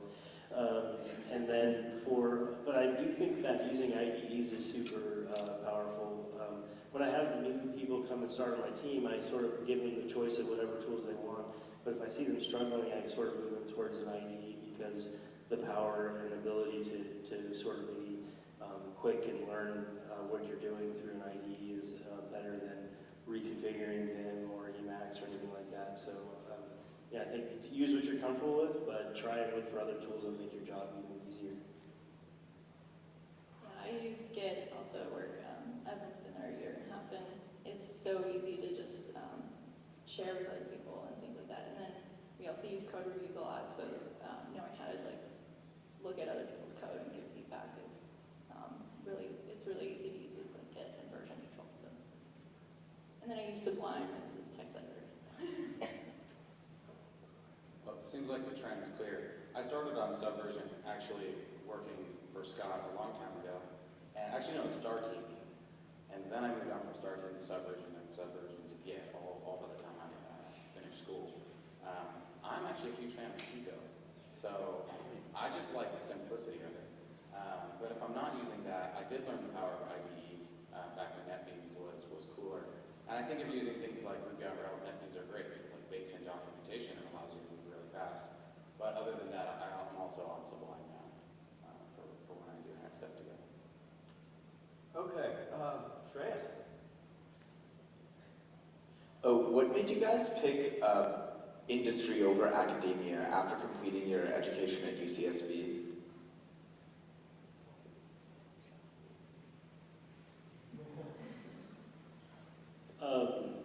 I picked industry because I worked for the Associated Student Government for 4 years in 2 different roles, and I could not put up with the bureaucracy of the university any longer.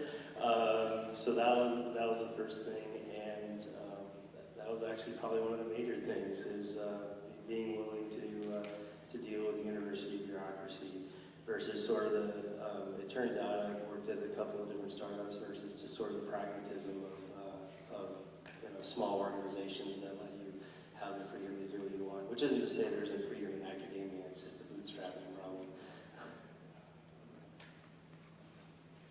I chose to go into industry because I wanted to do something that would reach a lot of people and be very user-facing and get a lot of feedback from that. And it's really great working with Goodreads because I work with a lot of people who use books and we get a lot of feedback from them. So it's really fun to work on something where you're helping people and they're giving you feedback and you're building things that they get to use every day. So I really enjoyed that. So yeah, I chose basically industry because I wanted industry experience. I mean, you'll kind of always have the opportunity, hopefully, to pursue higher level education, whether that's 4 years from when you graduate or 50. So I think that's kind of the wonderful opportunities we have just in California in general, is just being able to pursue that other degree. And so, yeah, I really felt that I needed industry experience and I needed to learn how to write production level code, kind of go through those learning processes before kind of moving forward with an additional degree. So, for those of you who know me and are sitting around kind of laughing at some of my answers, I was the kid who just wanted to build companies or products all day long and get them used. So I tried to commercialize my capstone project, and in fact, there's these 2 professors here who know I kicked someone out of my group when they didn't perform to the performance settings of a team. I was a problematic child. But I actually applied for to go to grad school right at the end and study how to teach kids to code. And I got into UC San Diego, I went to visitor days, and I was sitting there and thinking, do I want to do this for another 5 to 7 years? And I was very fortunate to kind of experience that. And at the last minute, I said, I want to build. I don't regret my decision, but I think it's not so easy to figure out if you want to go down academia's path or not. And I think there's different options of doing PhDs versus master's. But for me, the desire to build was like bloodthirst. And the only way to quench that was to go do that. But I got really close to the dark side. Okay, so I think I'll ask the next question. So at this event and many events throughout the year, us undergraduates hear about building our network and networking events. So it'd be nice to hear what experiences you have had, what instances where you used that network, and how it's helped you over the years, particularly since you left college.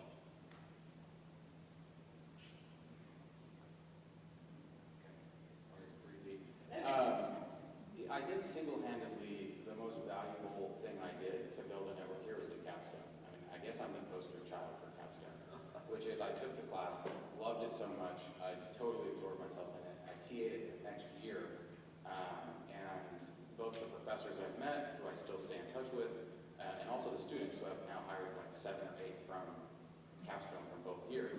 The cool thing about being a TA is you get to see the peer reviews of everyone.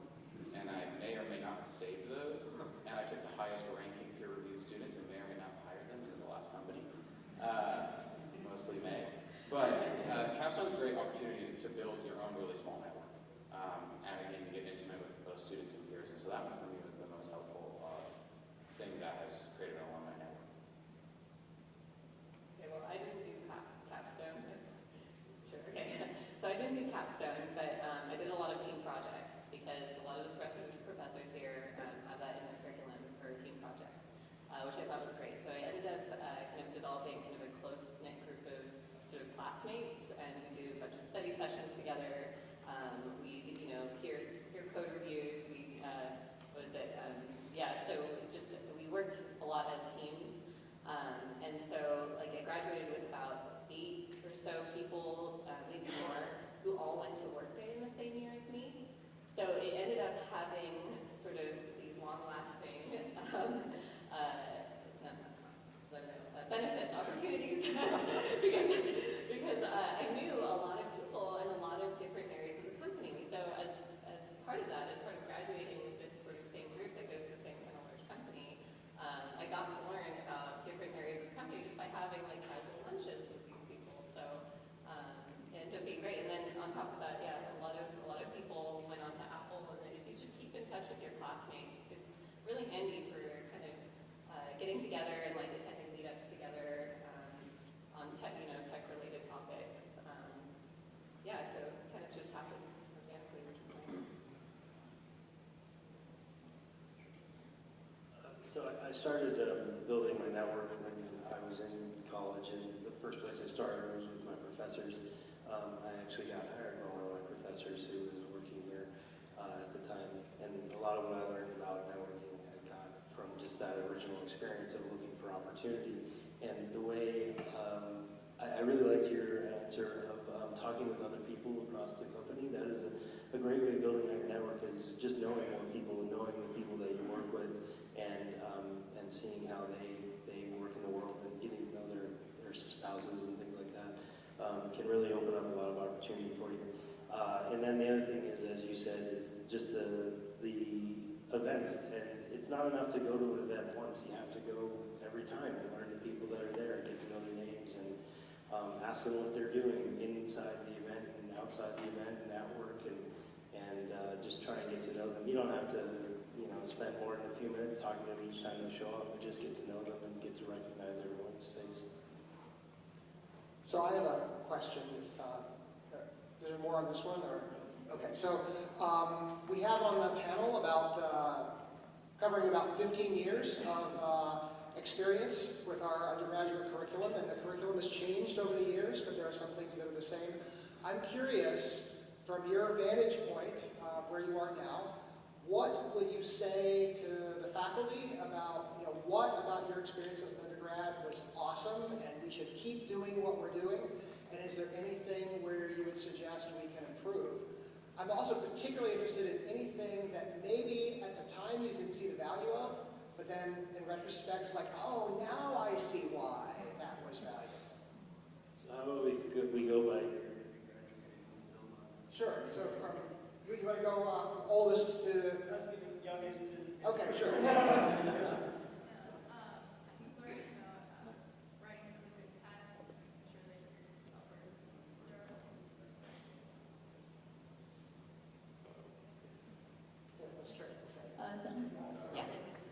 just writing really good tests and making sure your software is really well built is good, because when you're working on a project for a couple weeks, you turn it in and it's done, and that's it. But when you're working on something on a website, you built it, and then it's used over and over and over again for years. So you really want to make sure that it's well built and that you're testing it and other people don't come along and break it. So working with other people and not breaking each other's code is like a huge thing. So I think learning about that in school was, I don't think I took advantage of it as much as I could have been. I had to learn a lot from school, so yeah. And then also just working on projects, so learning how to like work as a group and form a plan, and yeah, I'm really glad that I learned that here. So in school, starting class 2013, so I had the privilege of getting to use GitHub as a student, and that was kind of awesome because people actually do use that in industry. I know, it's a big shocker.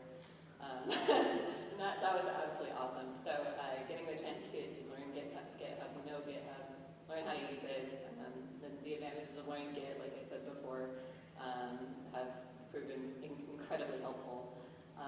So the one thing that maybe I took the wrong classes for this, but I think web development is one of those things that, again, I didn't really pursue that much, also because my interest was mainly in mobile, like the mobile space in general. But I think that would have been, like, to take 1 quarter class of, like, intro to web development would have been a cool thing to do. Just, you know, learning how to work with different browsers and stuff would have been interesting. So, and then what was the last question there? Something that you didn't see the value of the time, and now you look back and go, oh, wow, yeah, that was more valuable than I thought it would be. Yeah. So I definitely say Git and GitHub for sure. And then definitely also a call out to Holler's HCI class, because that was incredible. Just because of the spectrum that I'm in, I'm actually on the UI team. So a lot of decisions are made using the principles that actually were taught in that class. So it's really handy. I generally like my group projects the most. I think those were the most fun. I wish there was more of them. Not always maybe 5 people, but I wish there was more. I think that group learning is really good. That's both what I like and wish the school would do more of. It also would have been really fun. It would have been really fun to have more of, this is not a shameless plug, the alumni in town who are building companies, or the professors who have companies to more engage with the student body and help. I think this is in the pursuit of helping understand how computer science can be applied. Because a lot of times you get into like CS 130 A and B, which were algorithm classes and data structure classes, you don't quite know why the hell are you implementing a red-black tree, or a trie, which I recently had to use to build a dictionary. I was like, wow, that was pretty cool. I finally used that. It was still probably the wrong data structure, and I wouldn't have gotten a good grade, but I finally got to use it. So I do wish that was more. In terms of the things that I really appreciate, I have to say my networking class has, like, recently on multiple occasions, I found myself having to explain to my girlfriend how bits are transferred and computer programs are transferred across the internet. I was like, I know, and I have my network book still, and I was able to go look that up and actually explain it. So that's one class. These are weird classes that just later down the road, I'm really glad I had that fundamentals, but at the time, I did not want to be messing with Wireshark and like messing with caps of internet or Ethernet sessions. So if you're using Wireshark to debug your relationship with your girlfriend, you've got some serious things going on. Like, I don't even want to get into that. That's all.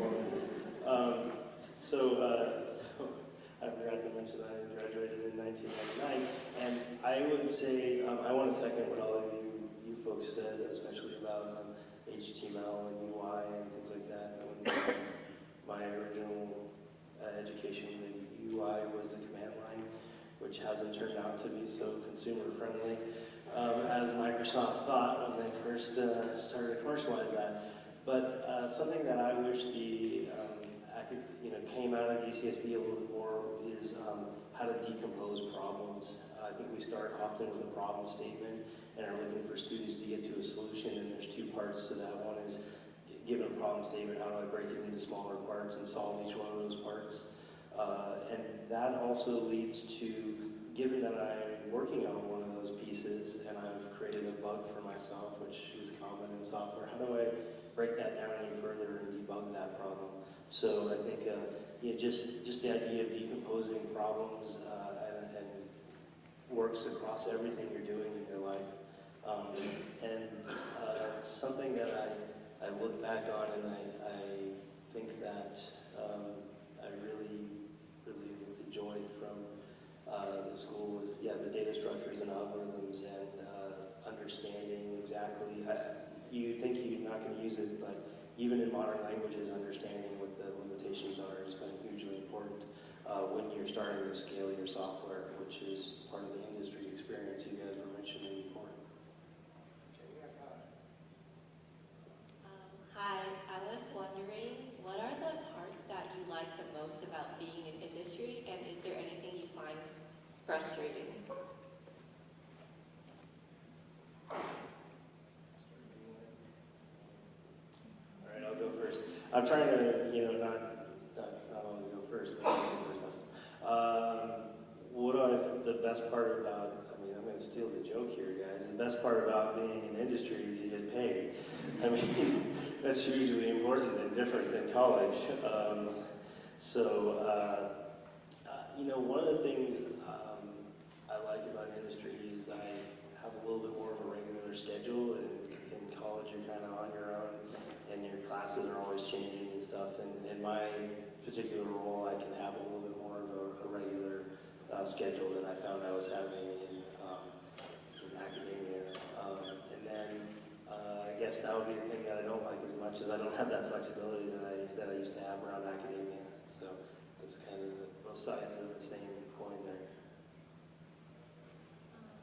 Yeah, I really like using a lot of new technology that's out. Like we use React on our front end, and I've been learning a lot about that, and getting to implement it is really fun. And I enjoy working with the designers because they do a lot of front end work and getting to build things that makes them work well. And I just think it's great to get that feedback from people and know that they're using something that you built and they're enjoying it. I'm trying to think of anything I wouldn't like about working in industry, and that's actually kind of hard too, which is interesting. But I'd say right now, just because of the company or not, the company culture there is just really, I don't know if more or whatever, but it's just a really great place to work. I really just don't feel like I'm working, which is kind of interesting. There's just so many challenges. In ways, I actually still feel like I'm at school sometimes for the amount that we have to learn with regards to not only new languages, new technologies, new build processes, just so much, which is great. And just the people I work with every day are absolutely stellar, amazing people to work with. With regards to things I guess I don't like, it's generally the traffic. There you go. Took me a while there, but it's probably traffic because I drive to work, so I think traffic would be the worst. So I have the opposite of Scott, which is that you're paid. And if you're paid, it means you don't get to control as much of what you spend your time on. So one of the great things about being in school is, aside from the midterms, exams, and whatnot, grades you're trying to get, you actually have a bunch of time to explore. You have this unbounded time to go figure out whatever strikes your fancy and do things like read research papers without some mission critical piece of software or some high level big hairy goal that you're supposed to solve for your business. So I think that's a really important thing that's different between academia at an undergrad level and obviously at the PhD level. It's different as well. Your dissertation or whatever you're trying to defend and design. And so that's the harder side of being in industry, which is you're going to have bosses like Scott and further up who from 9 to 5 manage you and help give you things to work on. And there are, by the way, Invoke is a wonderful place to work, so is Workday. But you're still working on someone else's problem versus you have these side projects and stuff you can do while you're in school that are your problems. You can solve problems you want.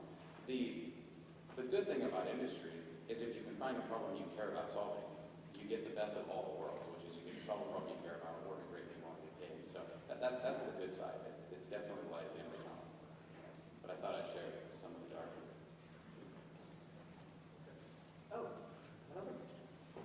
So you've all reflected quite a bit on things you learned previously that ended up being very valuable. But if I could encourage some wild speculation for a minute, looking forward 5 or maybe 10 years, what do you think is going to become very valuable in terms of a language or a tool or a skill based on trends that you see now?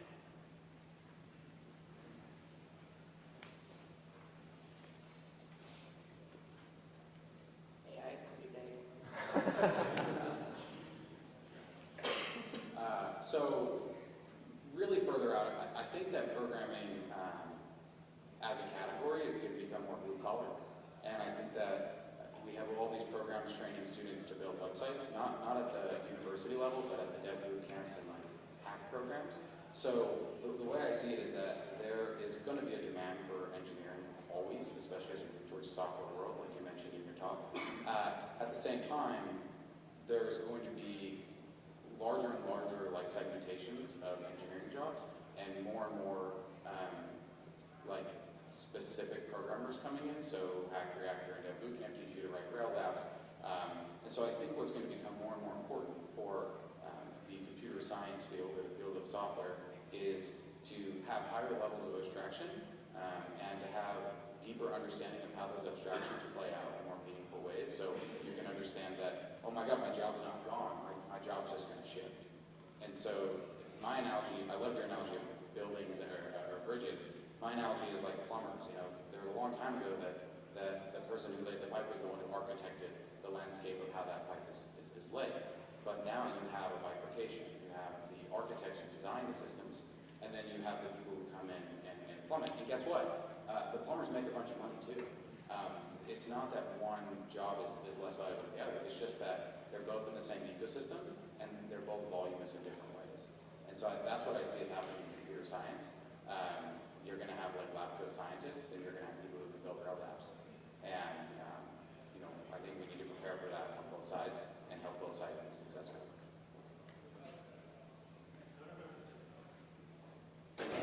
That's a great answer, Mike, and it reminded me of one of the things I was, wishing I had when I was an undergraduate, which is if you look at a lot of software companies these days, particularly SaaS companies, it's the number of frameworks and ways that you can put the different pieces together, and it's the ability to do that. So to your point, there may be people who are good at putting those pieces together that are working at one level, but what I really value is working at the architectural level, kind of on the backside of that, which is how do you scale that service, how do you make it feature complete, how do you make it resilient to failures, and some of the people that you're mentioning, or the people I find most successful are the ones that want to solve all those problems, and there's always going to be people who kind of want to put the blocks together, but I think you're right, you see a change in that, and I'm already seeing that change in terms of my own experience with what my company produces. Is the expectations are that other companies can buy your software and plug it into other pieces, and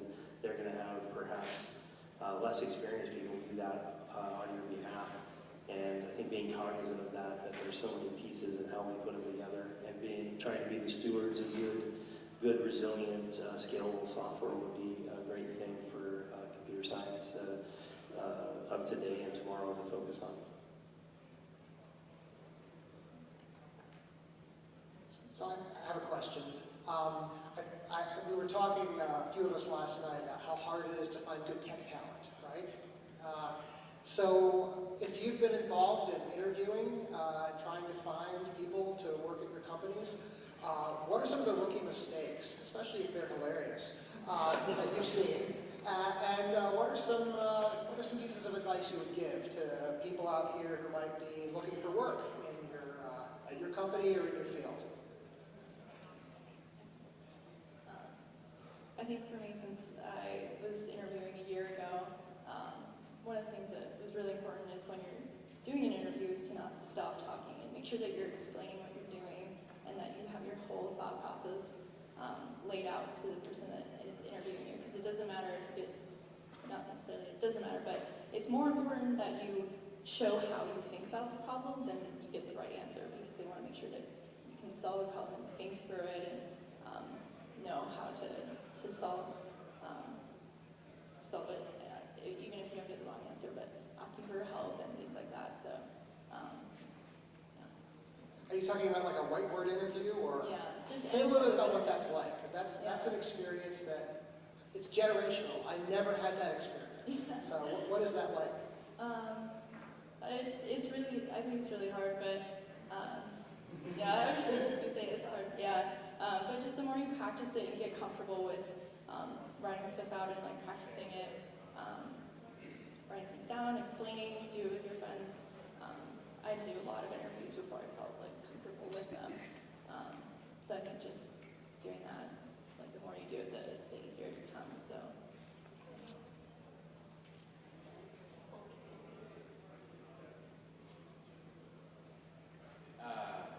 So I'll never forget this one interview I did for a company called Everlink, which sells clothes online. Their CTO interviewed me, live coding challenge. I got an offer, and I asked a lot of questions. What's the equity worth? What's the stack going to look like? Who's going to make the decisions? What's the business going to operate under? You know, people don't want to buy as many clothes. And they revoked the offer. And they said, oh, we want a coding monkey. We don't want you to ask business questions. I kid you not. And I called my mentor, Colin Kelly, the CTO of Boca, and I said, this happened. And he laughed. And he said, you don't want to work for that company. That's a bad company.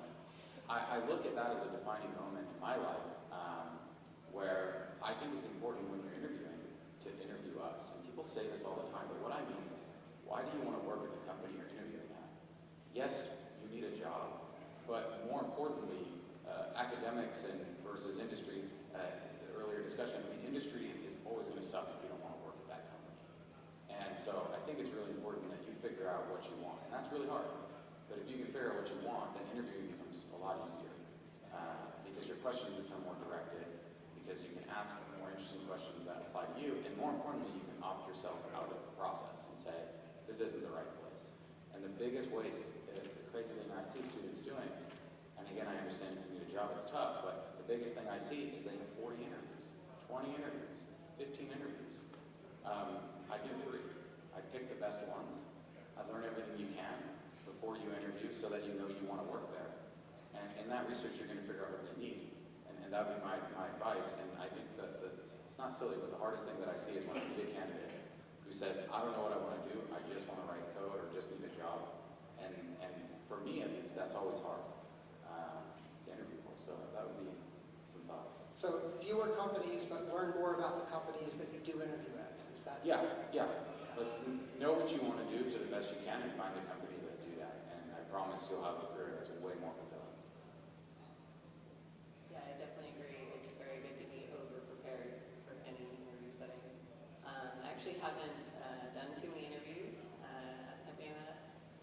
It's kind of interesting because one company I did interview for, sometimes they like to give, throw like sort of, hardball questions that were just unexpected questions. So just be prepared to catch yourself, pause a minute and then think of an answer for it. Like one sort of goofy one I got was, how many golf balls can you fit in a plane? I've heard that's like a very random question, and at first I was like, how does this have anything to do with the job I'm about to apply for? But then of course, I sat down and paused for a moment, and then I went about sort of figuring out the answer to that, which is kind of silly. But yeah, so just be prepared to kind of have interesting questions thrown at you from all different angles. Definitely, yeah, I totally agree with your point too. Practice in front of someone maybe, so you can like figure out how many ums or likes that you end up saying in your sentences. That can also help for like just giving overall impressions. Yeah, so be prepared, over-prepared. I'm sorry. So my question is actually to the women in the panel, Christina and Karina. Was there a moment in your career where you felt that your view of yourself had changed from when you entered college and that you were actually much more capable of doing stuff that you never thought was possible before? And if there is, then tell us about it. If it was not, then it's just a gradual progression, tell us about it. And what would you tell to, younger women starting out in this field?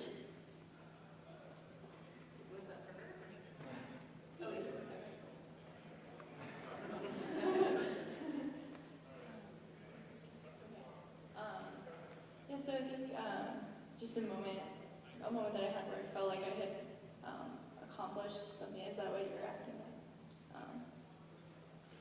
It's basically just, it's like, I think it's something I'm still working on, but just working with other people and being able to solve a problem and push something out and have it working was like it was a really great feeling going from school to doing that and yeah, introduction. So. On that same note, so at least in the industry I think we both work in, there's a lot of code reviews, right? So I think it was really neat, like when I first started out, that first week code review in comparison to 3 months in code review, I could see the difference. It's a very distinct difference, and I think that definitely upped my confidence and my development ability, just overall coding in general. And then made me feel a little bit more proud of the code I'm bringing out to customers and making sure it's buggless and all that. With regard to overall confidence in general in industry, I think just so mind you, I've stayed at the same company since graduating, so that's sort of one way, half versus switching companies every 2 years, which is kind of the average it seems in the Bay Area. But what I've come to realize, or which has also sort of increased my confidence, at least in the industry with which I'm in, is sort of getting to know the innards and the different technical components of the company I'm currently in, and actually just going out and reaching out to people for just hey, can I get you coffee? Can we talk about this area just to give a brief overview so I have more information on that. Just really going out and seeking the information you need to learn more about the company space where you're in has been incredibly helpful. So.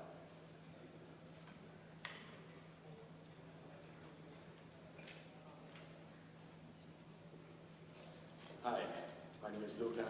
I was sitting on that side of the panel 2 years ago. I'm a founder of a company in town, came out of UCSB in 2012. One of the questions I want to ask you, and I would like to have asked myself 4 years ago, is in the process of growing a company, I came to the realization that nobody really ever taught me about all those set of skills that have to do with communicating your results. So we have a strong focus on producing, and in computer science we're all very well versed in technical, but it's also really important to be able to tell other people what you're doing, and especially understand that you have a chance of influencing other people with your work. It's not only a report out that you're doing when you're talking to an investor or when you're talking to clients, etc. So my question to you is, have you come to the same realization? How have you gone about it, and what are the resources that you would like to point out to improve what is usually regarded to as quote-unquote selling?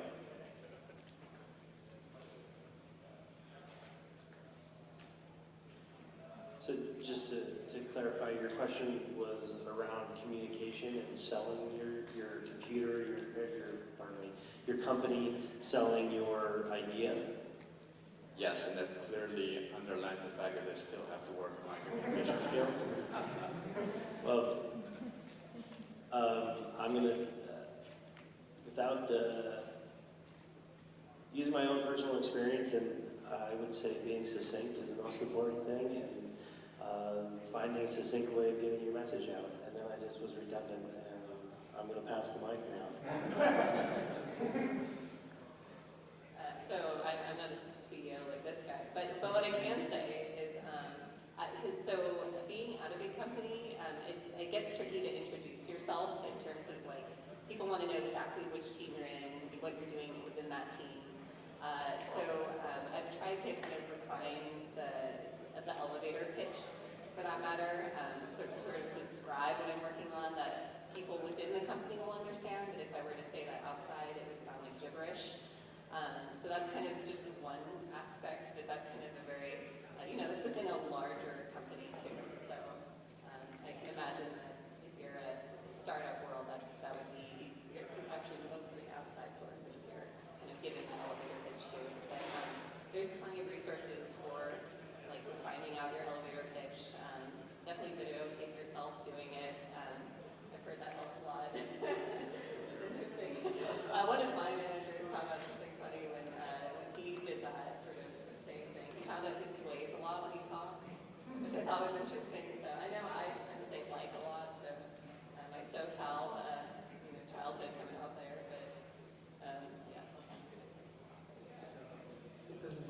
left answer. Okay. So I think I get what you're saying, and yeah, it was a realization that came to me probably my first job, where I would finish the work, but I didn't solve the problem well enough, meaning that I didn't communicate the solution to half of the stakeholders, and therefore I put the code up. But that's like really half of the problem. You ship the product, the other half of the problem is communicate that you have a solution, and that you solve this problem, and make sure all the people who would benefit from that solution will know. I went on this shtick a couple years ago when I became a manager for the first time, reading books like Nonviolent Communication and Nonverbal Communication, two different books I've read, and trying to understand basically how you annoy people while you're trying to give answers and how you alienate them. And a lot of people like Dale Carnegie's How to Win Friends and Influence People. There's lots of books out there that talk about communication patterns, and I do think, if I could go back to your earlier question, a great class would be how to help people who primarily talk to a box talk to other human beings. Maybe that's why I like group projects like Capstone and stuff, because it's the first time you have to work together. The CS50 when I was an undergrad, but I think that's a really underrated skill, that the more you grow in your career, it's not the degrees and your skill at writing code that's going to help you exceed. It's going to be how you communicate both your value and how you understand the people around you, and understand the value they think they're creating, and how you recognize that value. So, yeah, I had that same realization, if that's what you're asking. Okay, thank you to all our panelists, Mike, Karina, Christina, and Scott, and thank you to all of you for attending.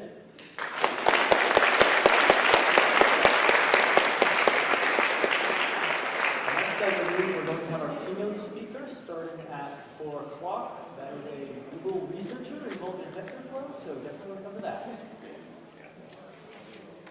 Hello. Before we get ready for the distinguished lecture, I have to announce the winners of the graduate student distinguished lectures. Drum roll. All right, in third position, we have Chad Spansky with single device authentication, prize of $500. We just get the applause right now. $500 later. And in second position, we have Bolus Bolun One, defending against civil device in crowdsources mapping services. $750. And the number one winner is Joseph McMahon for formal methods in systems and architecture for a prize of $1,000. Congrats to all the graduate students that participated in this event and made it memorable, at least technology-wise.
Thanks for the good questions. And congrats on your talk. I think you liked your answer. Thanks. Yeah, actually, I mean, it bothers many people, so I figured I'd give it. It's a little bothers me. It's not true when you say that we're all studying, what people do. No, I think grad students in academia, it's not intention to be the university as like, supposed to for theoretical foundation systems versus Java certification. Yeah. Right. Well, that's what I think It is really big divide will be the architect. the plumber thing, actually. Yeah. Anyways, congrats on your paper.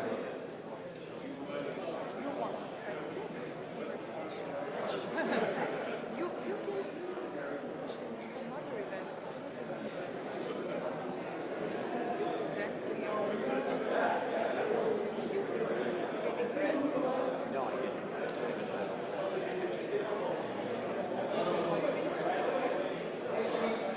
Maybe it was some other job. Maybe some informal thing.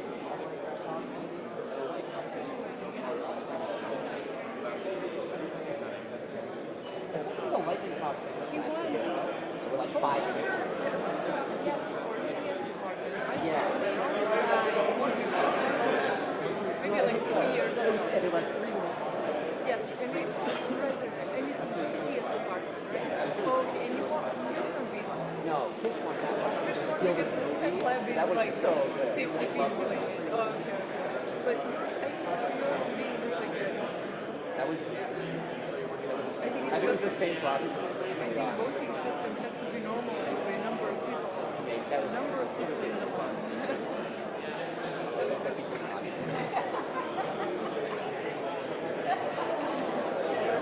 Oh yeah, I remember that.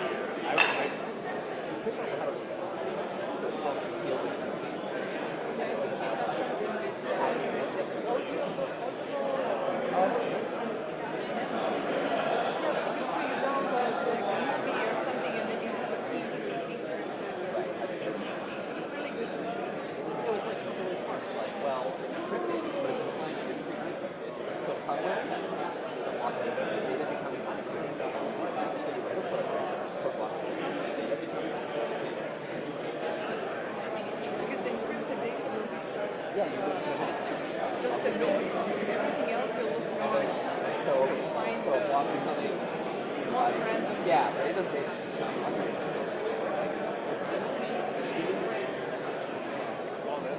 Yeah, it's really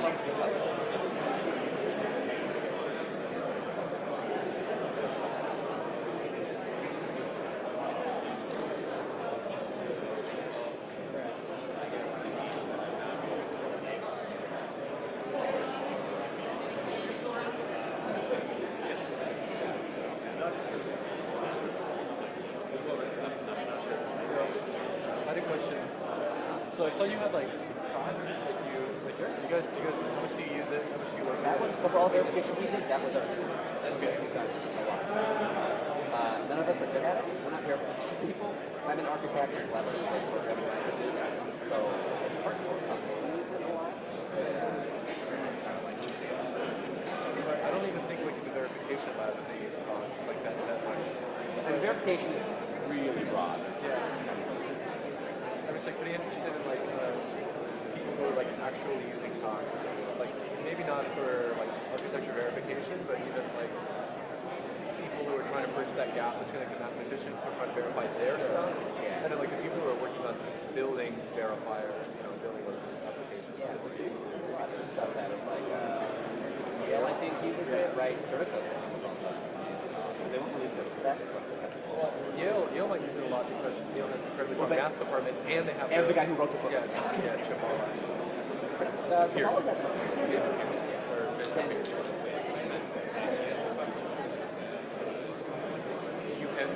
I think Ben, you're totally right. But Yale had that like whole functional programming group, like that developed Haskell. But in any case, I'm really interested in like application of Proxos. So you guys use it? Yeah. The other thing I was going to say is that you go to the Yeah. I'd say this campus, so I'm in the so that's collaboration.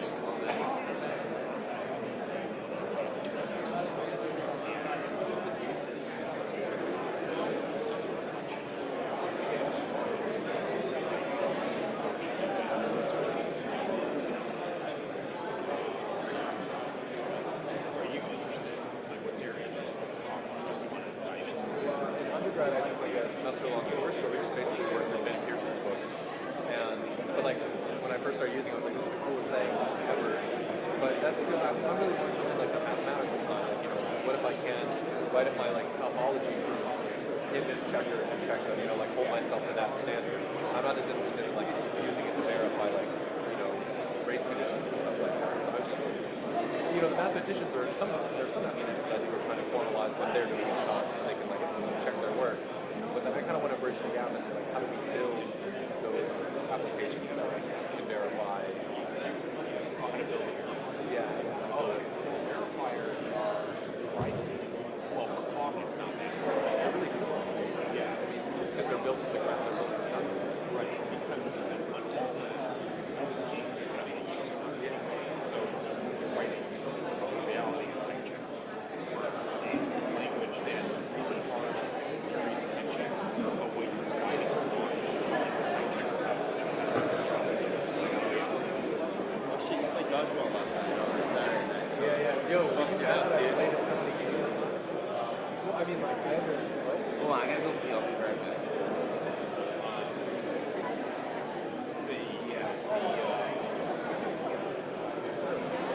The checker's not too hard.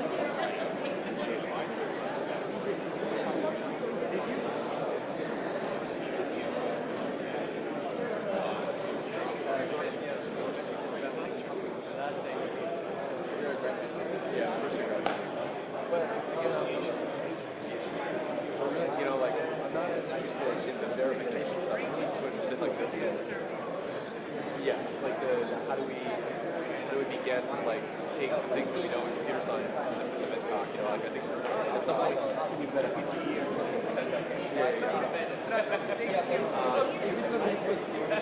I asked you guys here. What? I saw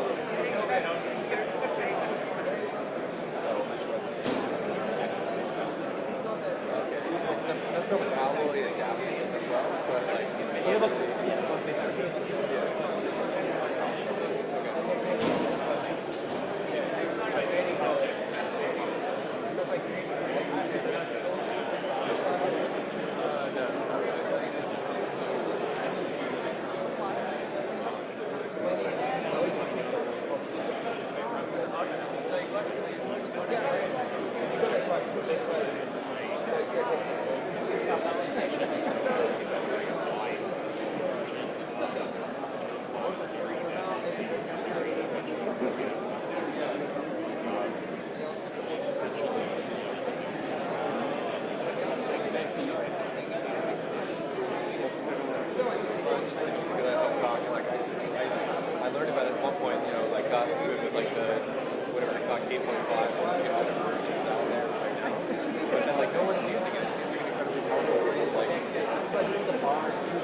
I'm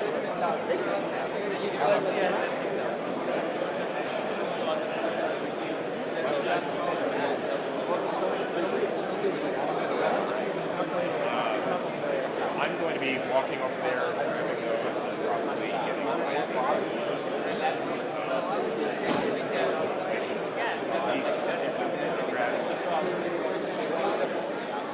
doing now. It's awkward. It's gone.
I started like jumping into teams, like people would like have one person leave, I was like, hey, I'll play on your team, you know, like, I feel like, yeah, no one wants to go and play twice in like 3 hours.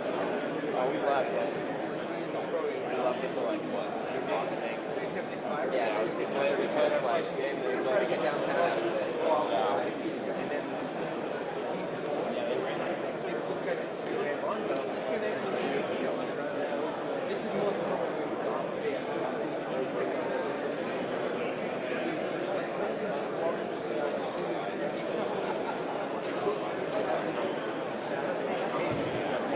Welcome and thank you for being here.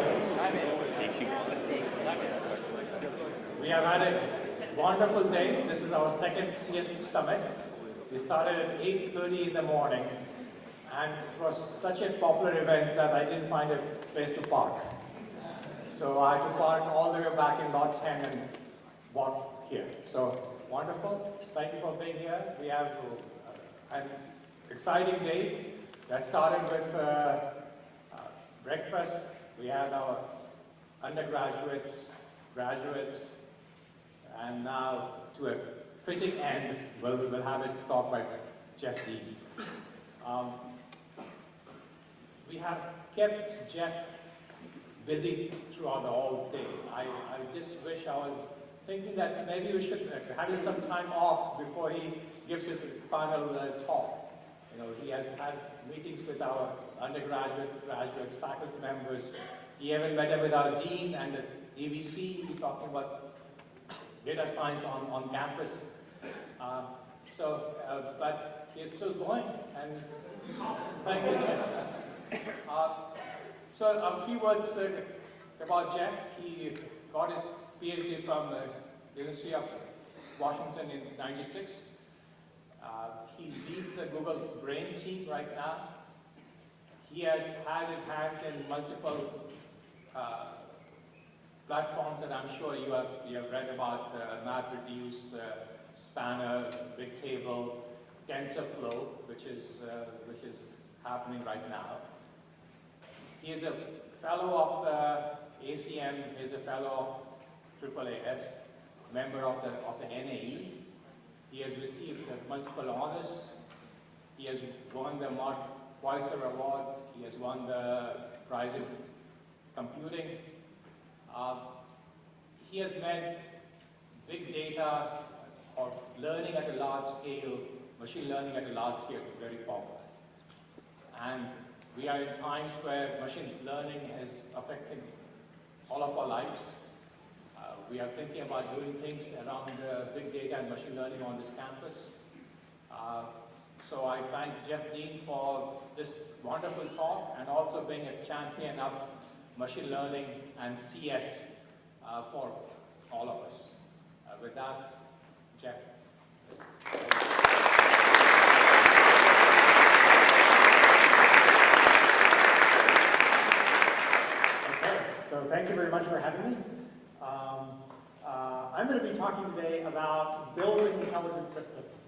with large-scale deep learning. So essentially this is a combination of computer systems research and machine learning research to allow us to kind of do more with the data that we have.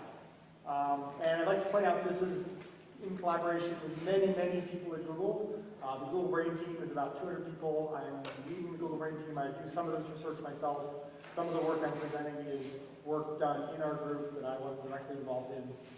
So in general, think of this as an overview talk of lots of things that are going on, some of which I had a hand in, some of which I didn't. So our mission in the Google Brain team is essentially to make machines intelligent, which sounds good, and then to improve people's lives by allowing those intelligent machines to do more for us and to augment our ability to do things ourselves, to make it sort of nice symbiotic relationship with people so that we can do more as a collection. The Brain Project itself was started in 2011, and our initial focus was on pushing the state of the art in neural nets. Neural nets were very popular in the 80s and 90s. They kind of faded away in interest as they showed real promise in the 80s and 90s on modest toy-sized problems, but not real effects on large-scale problems. But kind of in the mid-2000s, 2006, 2007, 2008, people started to get interesting new results on more realistic problems as Moore's law gave us more compute.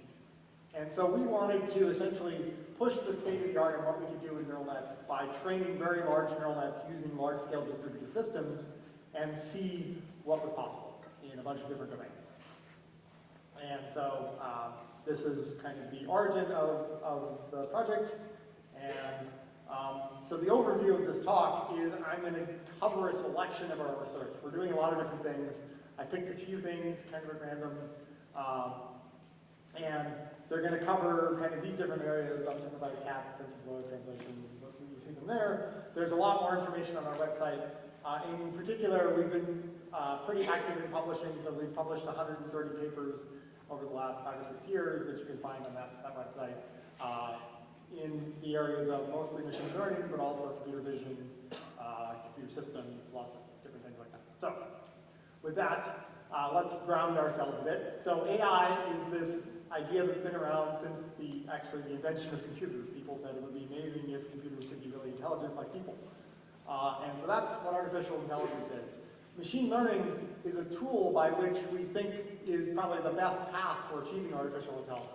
Because the only way we know to build intelligent humans is to have them learn from their experience and to essentially get smarter through observation and through teaching. And so machine learning is this idea that maybe we can build systems that can, computers, that can learn to be smarter by observing data and observing the world. And deep learning is a particular kind of machine learning that I'm excited about that is showing real promise in a lot of different domains that I'll introduce briefly. So in 2012, one of the first projects we undertook was to really try to do unsupervised learning on unlabeled images. And so what happens if we essentially turn an unsupervised learning algorithm loose on 10 million random YouTube frames? And so we published a paper in ICML about the results. And it's important to note this is unsupervised learning, so there's no labels in this data. We just have the pixels of the 10 million random frames, and we trained machine learning models that are deep learning models. And the important thing about deep learning models is that they build layers of abstraction automatically. And so essentially you start with very low-level features that get learned at these low levels of these models. Things like, are there edges at different orientations in these little patches of pixels? And then you build up higher and higher level features that are combinations of these lower level features. So things like, well, is there a corner at this part of the image that combines an edge at this orientation and an edge at this orientation? Or maybe a splotch of green plus an edge. Or maybe something that looks like an ear, and these kinds of things. And as you get higher and higher in these deep models, the level of abstraction goes up. And so what we did is we trained an unsupervised learning algorithm using a lot of CPUs. We didn't have GPUs in our data centers, so we used lots of CPUs. And we used asynchronous stochastic gradient descent to optimize this very large neural net with a billion-ish parameters. parameters, 50 times bigger than the biggest neural net that had been trained at that time, to see what happened. And the interesting thing is that the top-level neurons in this model, these high-level features, seem to discover high-level concepts just by being exposed to the pixels of the image. So we haven't actually told it what's in any of these images, but we can then run images where we do know what's in those images, and we can see what neurons get excited by images that have certain properties. So we could run a data set after training the model of half faces, half not faces, and see which neurons are really good at detecting or firing when there is a face in the image. And it turns out, if you look at the most face detecting neuron, here's a visualization of the top 48 stimuli from the samples that are half faces, half not. And you see that basically this neuron gets excited when there's a sort of Caucasian, roundish, head-on face in that stimuli, mostly, except for the funny shadowed mouse in that first column there. And you can also compute an optimal stimulus by numerical optimization for this particular neuron. And what you get is something like this face here. And so you can see that even though we've never told it that faces exist in the world, this system has discovered the concept of the face. And this particular neuron has discovered the concept of the face. And that's pretty interesting, right? Like that's sort of a sign that there's something kind of deep going on, I guess. And if you look around in YouTube, so of course we have a cat neuron as well. And there's the optimal stimulus for our cat neuron. We call it average tabby. So the way these models work, this is now a diagram of a more traditional supervised learning setup, where you have not only input data, but also the desired output labels. So we're, in this example, showing a very simple deep learning system where we have images, and we're trying to train the system to say, is that a cat or a dog? And so these low-level features learn things like edges in different orientations, and the next level features will be combinations of those, and so on, up the model. And the interesting thing about these models is that you can train them by backpropagation. So essentially backpropagation is just this recursive application of the chain rule to propagate errors. So when I say that it's a cat and it's supposed to be a dog, I can figure out what adjustments I should make at the top level of this model to make it more likely that I'll say that it's a cat next time, the same image. And then I can essentially ripple that process recursively through the model so that I make little adjustments everywhere throughout the model so that when I make mistakes, I can make these adjustments and make it more likely that the next time I see that image, I'll say the correct answer instead of the wrong. And that's how training these models works, is by showing it examples, seeing what things are correct and which things are wrong, and for the wrong things, adjusting it so that you are more likely to get it correct next time. So, that's good. And if you visualize kind of the top stimuli for an image model that's been trained in a supervised setting, you see the same kind of effect. You learn properties where these high-level neurons, these are layers, neurons taken from a fairly high layer in a vision model, you see that they get excited by visually, semantically meaningful things. Like there's the pizza neuron and the waterfowl neuron, and yeah, they all have a pizza neuron. The yellow flower neuron, and the keyboard neuron, and the zebra neuron. So, you know, really interesting things are going on in these models to actually learn these high-level concepts from raw data. And that's the important aspect of deep learning, is you feed in what are ultimately raw pixel values of images, and what you get out at the top levels of these models are kind of neurons that recognize pizza, right? And, or other high-level concepts. So, I've mostly been talking about vision models, so you put in pixels of an image and you get out a label that says that's a lion. That's interesting. These also work, one of the really important properties of deep learning is it works across lots of different kinds of modalities of data. So you can put in an audio waveform sequence and get out a transcript of what the person said, a speech recognition system, using, you know, slightly different ways of formatting the input data, but largely the same algorithms internally for both vision and for speech recognition. You can feed in text one word at a time or one character at a time. Hello, how are you?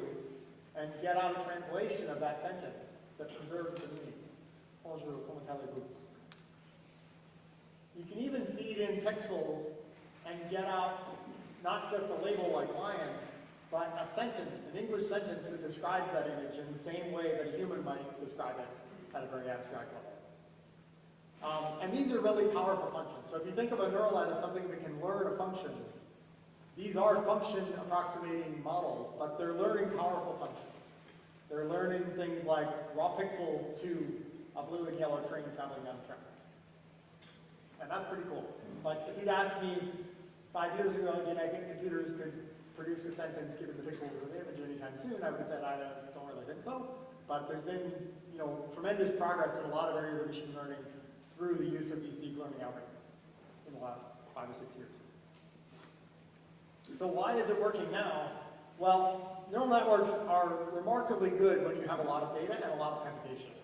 And in the 80s and 90s, the situation was that we didn't have a lot of data, or if we did, we didn't have enough compute to do anything interesting with it. But now, we have more compute, and we also have access to a lot more interesting real-world data sets. People upload their photos on the web, or there's lots of speech recognition data sets that are bigger than they used to be. And so now we have the situation where neural nets are actually much better than other approaches in some domains, sort of starting to become better than other approaches in other domains. And the difference is widening, I think. So that's where we are today and why sort of the same algorithms that seem to not be great in the 80s and 90s are now actually doing pretty remarkable things. Here's an example of the progress in image recognition from the time in 2011 people did not use neural nets in this context. In 2012, Alice Krzyzewski, Ilya Sutskever, and Jeffrey Hinton entered, and the error rate before in 2010 was kind of hovering around 26, 27%, so it hadn't really decreased much. 2012, one team won and used a neural net.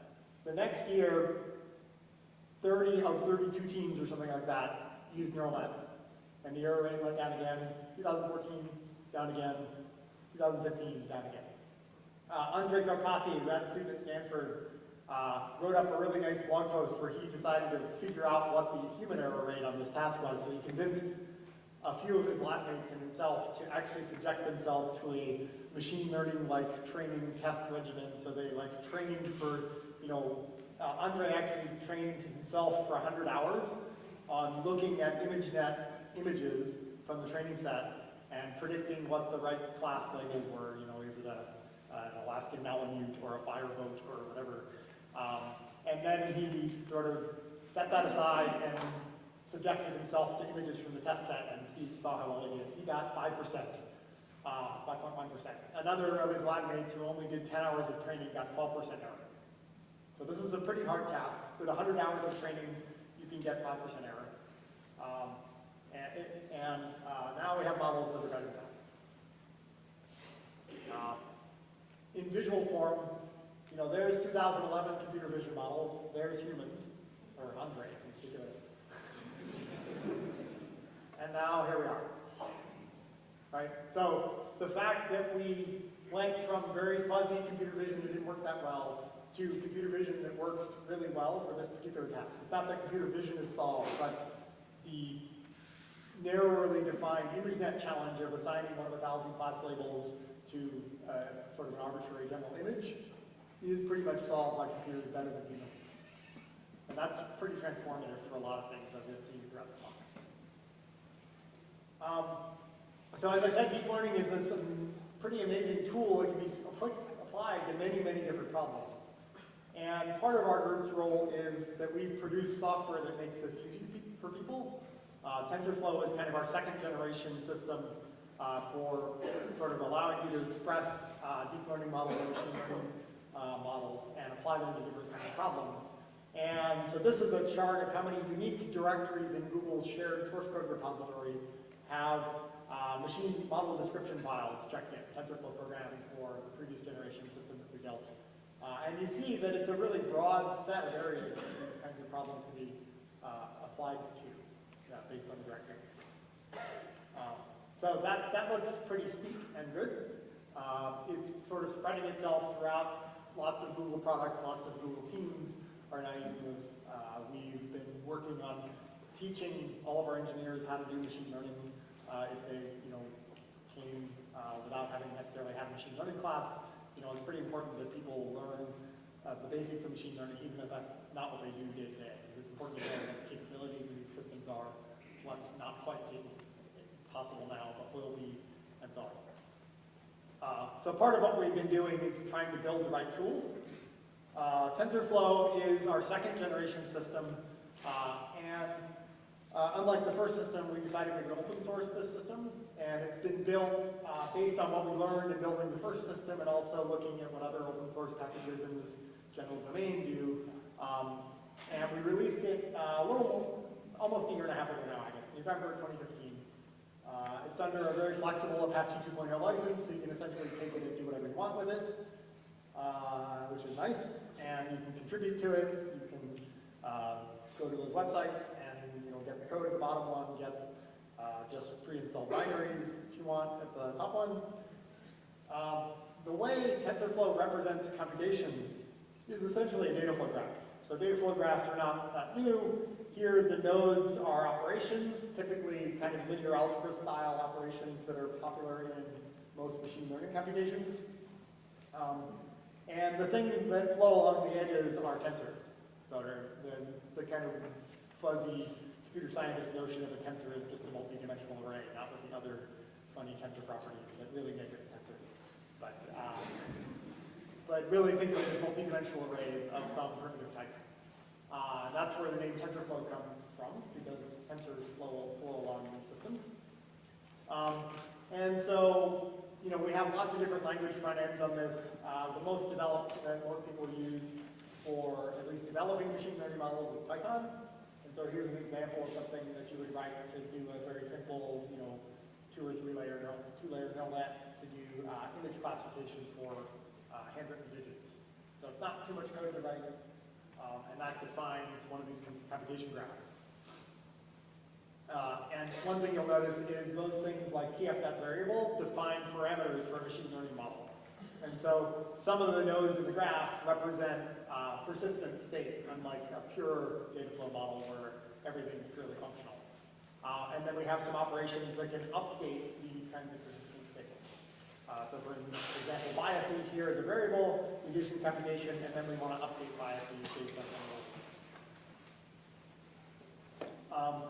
One of the things that we really want is for users to describe a computation like that abstractly, and then we can map that onto whatever computational framework platform you're running on, be it a system with a CPU, or maybe you have a CPU and a GPU card, or maybe you have a big distributed system with many GPU cards and many machines. And so the same abstract computation can run in a variety of different forms. So here, for example, I'm showing you a system with a CPU and a GPU, and we might want to run the sort of computationally intensive parts of the model on the GPU card because it can do matrix multiplies really fast. And we might want to keep some persistent state on the CPU because maybe that's where we want to keep it. And so the way we deal with that is the TensorFlow runtime system transforms this graph. It makes placement decisions for pieces of the graph that the user has not already constrained. The user can also constrain this and say, I actually want this part to run on a GPU to give our system a little help. And then whenever we cross a device boundary, we insert send and receive nodes in the graph that are responsible for coordinating the communication of data across device boundaries. So the transform graph here looks like that. And those send and receive nodes can be either boundaries of devices on the same machine, or they could be a GPU card on one machine and a GPU card on another machine. And we have different implementations of send and receive based on whether it's on the same machine or different machines and so on. But abstractly, the user doesn't insert those, the TensorFlow runtime system does. And this same mechanism can be used to support very large distributed systems. So we often run TensorFlow graphs distributed across a few hundred GPU cards on 50 machines, and the send and receive nodes just kind of move data around in the right way. So if you're interested in the systems aspects of TensorFlow, I would encourage you to read our original white paper, which came out when we first open sourced the code. We also published a little bit more systems-focused paper in OSDI 2016 there that focuses on more of the systems aspects. And so there's the TensorFlow website. We just released our 1.0 release, which is a big milestone for us because we now promise backwards compatibility for the API. When we were sub 1.0, we decided we weren't going to promise that, but now we're promising that, which is good for people who like comfort, I guess.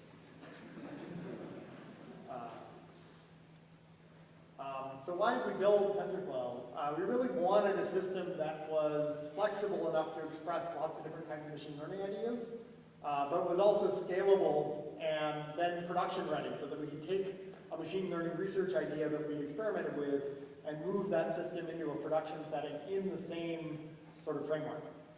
And so one important property for us is we can go from machine learning research idea to scalable experimentation on that idea to a production system in a scalable setting in the same setup. We also care a lot about being able to run these models on lots of different kinds of platforms. So everything from a desktop with some GPU cards to a whole data center for training, but also be able to deploy these things in, for example, a mobile phone or an iOS or an Android or a Raspberry Pi system.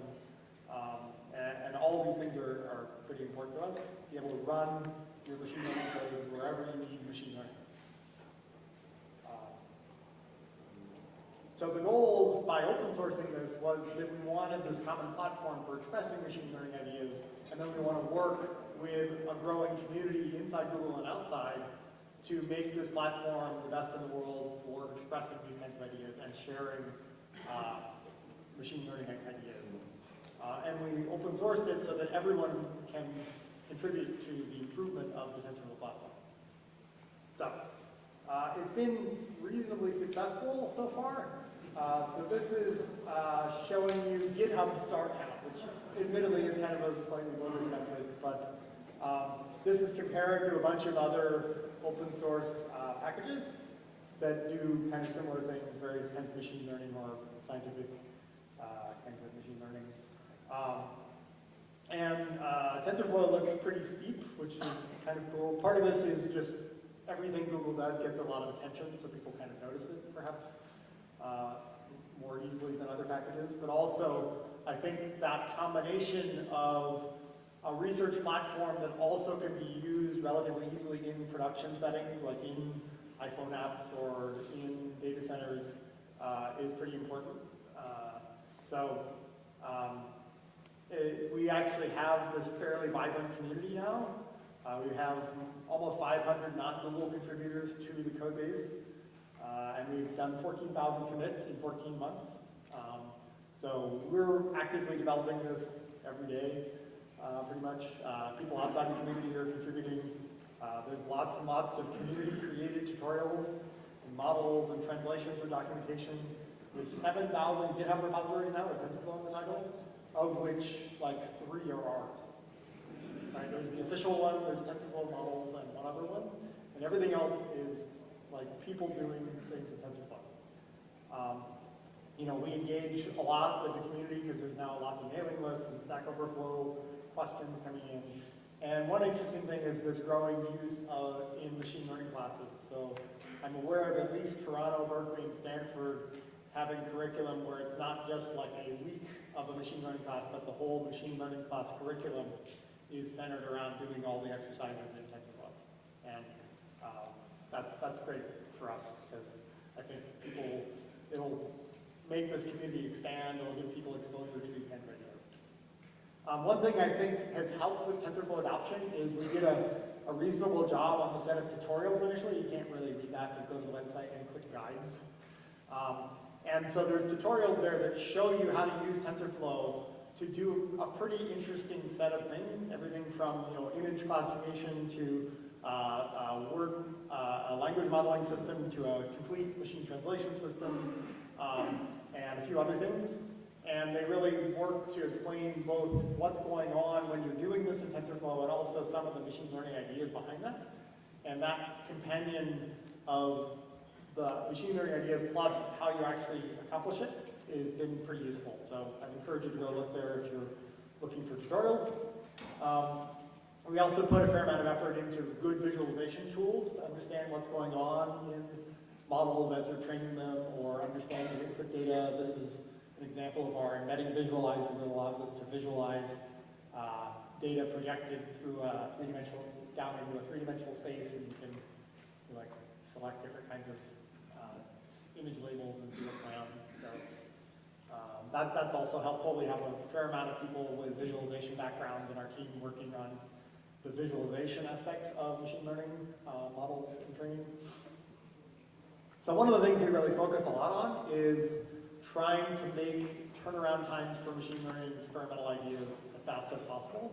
It just gets you in a very different style of work if your turnaround time is minutes or hours versus weeks. It qualitatively changes the kinds of questions you ask and the kinds of experiments you run.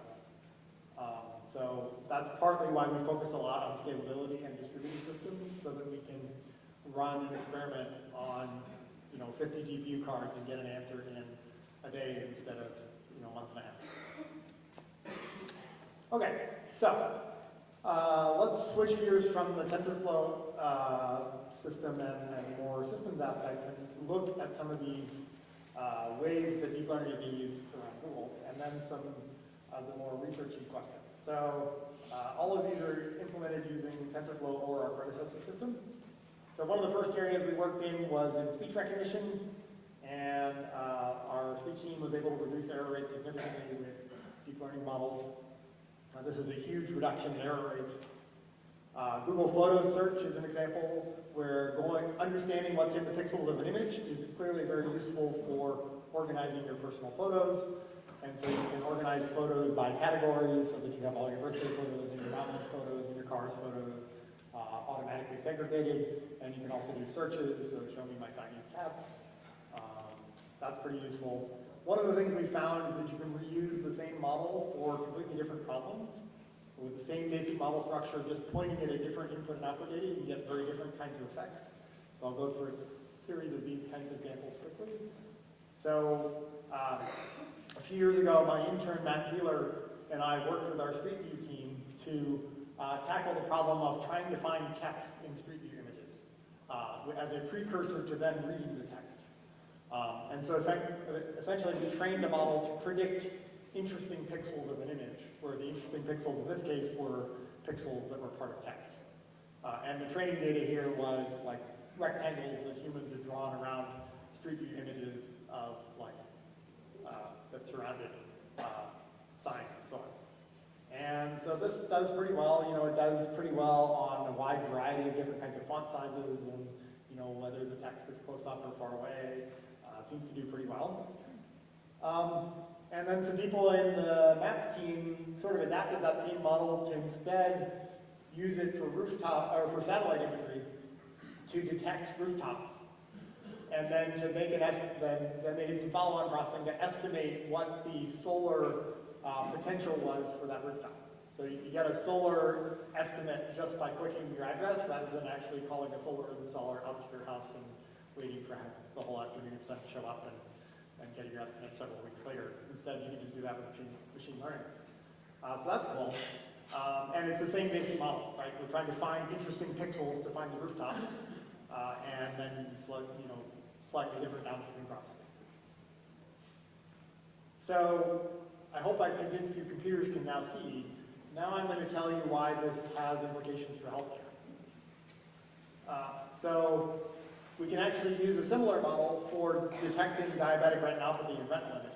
So again, same model, trying to identify interesting portions of medical image in this case, which portions are sort of clinically interesting from a diabetic retinopathy diagnosis standpoint.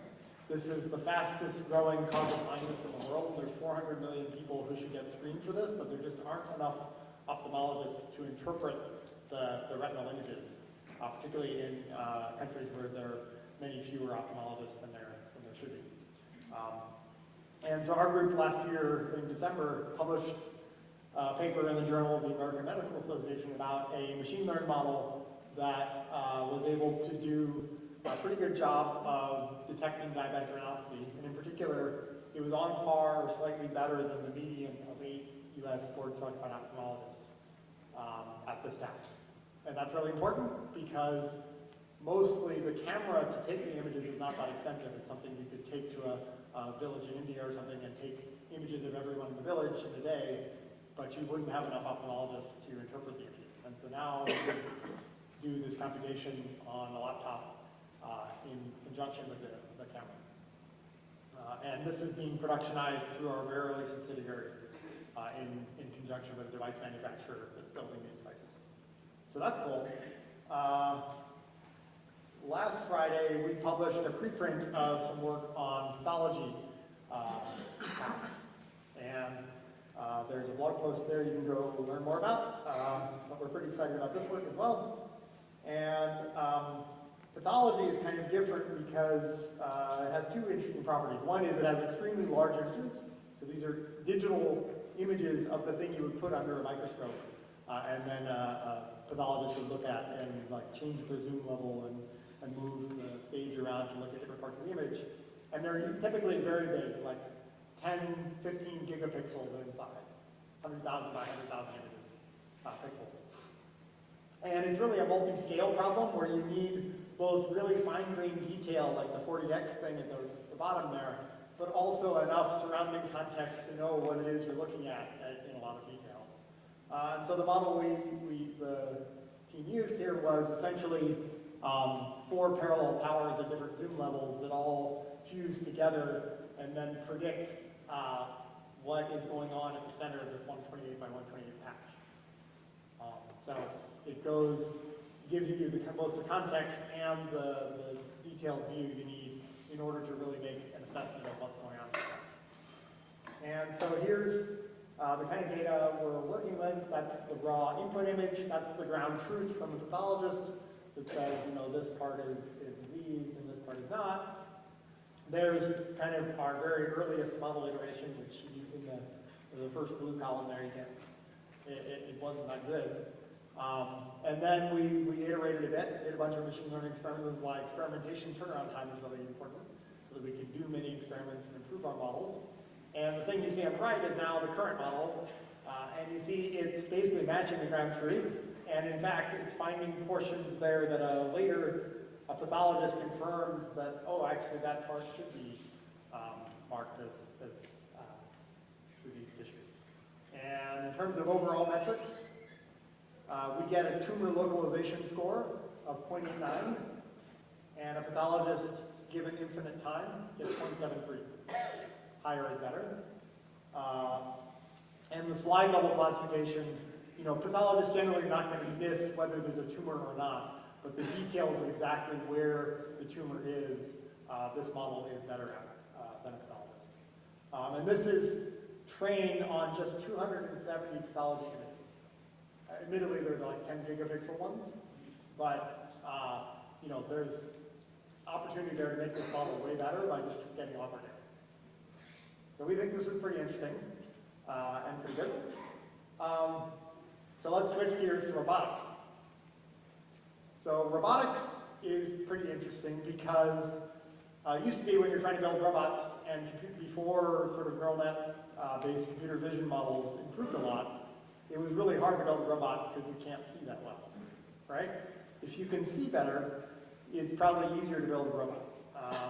And in particular, one of the things we're interested in doing is seeing if we can do end-to-end robotic control learning directly from raw sensor inputs on a robot to actions in the control system. So essentially going from pixels of a robotic camera into, say, a set of 6 torque motor commands to control the joints in a robotic arm.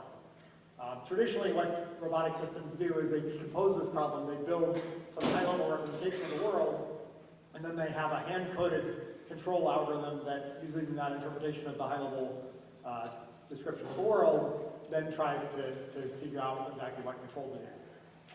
And we think learning approaches are actually pretty promising for this. One problem is that you need a lot of real-world experience to really learn how to do something well, right? Like if you think about infants, once they get to be about 1 or 2, they're constantly trying to pick things up and move things and like understand what happens when I pick something up and put it back down. And so this kind of experimentation seems important for robots too. So we built this lab where we have 20 robotic arms. And the robots, one of the things we did first with the lab was we wanted them to learn how to grasp and pick up objects. And this is a supervised problem. So if I try to grasp this object and I fail, my gripper closes all the way. But if I try to grasp this object and I succeed, my gripper doesn't close all the way and I can hold it up. And I know I've achieved success. Nirvana from a grasping perspective. So that's essentially the training mechanism that this system used. And we can actually pool the experience of the robots by collecting log files and then training a model across all the robots' experience. And then every night we roll out a new model. So this is, oops, sorry. There we go. Okay, so that's what this looks like. There's the coordinated ballet, but now they're not in the coordinated ballet. And they're essentially just trying to pick things up. And here you'll see this guy will try a rather unconventional grasp of a flashlight and picks things up. And over time, we did 800,000 grasping attempts in about a few weeks. And the model got better and better. And yeah, there's Deirdre. She's dealing with the robot. We couldn't decide what to call it, so this is the arm farm. I like the armpit better, but I was overruled. So anyway, we think this kind of thing is really important. We're also very interested in transfer learning from simulation, because ultimately, even with 20 arms, it's very hard to get a lot of robotic experience. So can we actually build high enough fidelity simulators that you can get useful experience that then translates to your real-world robot?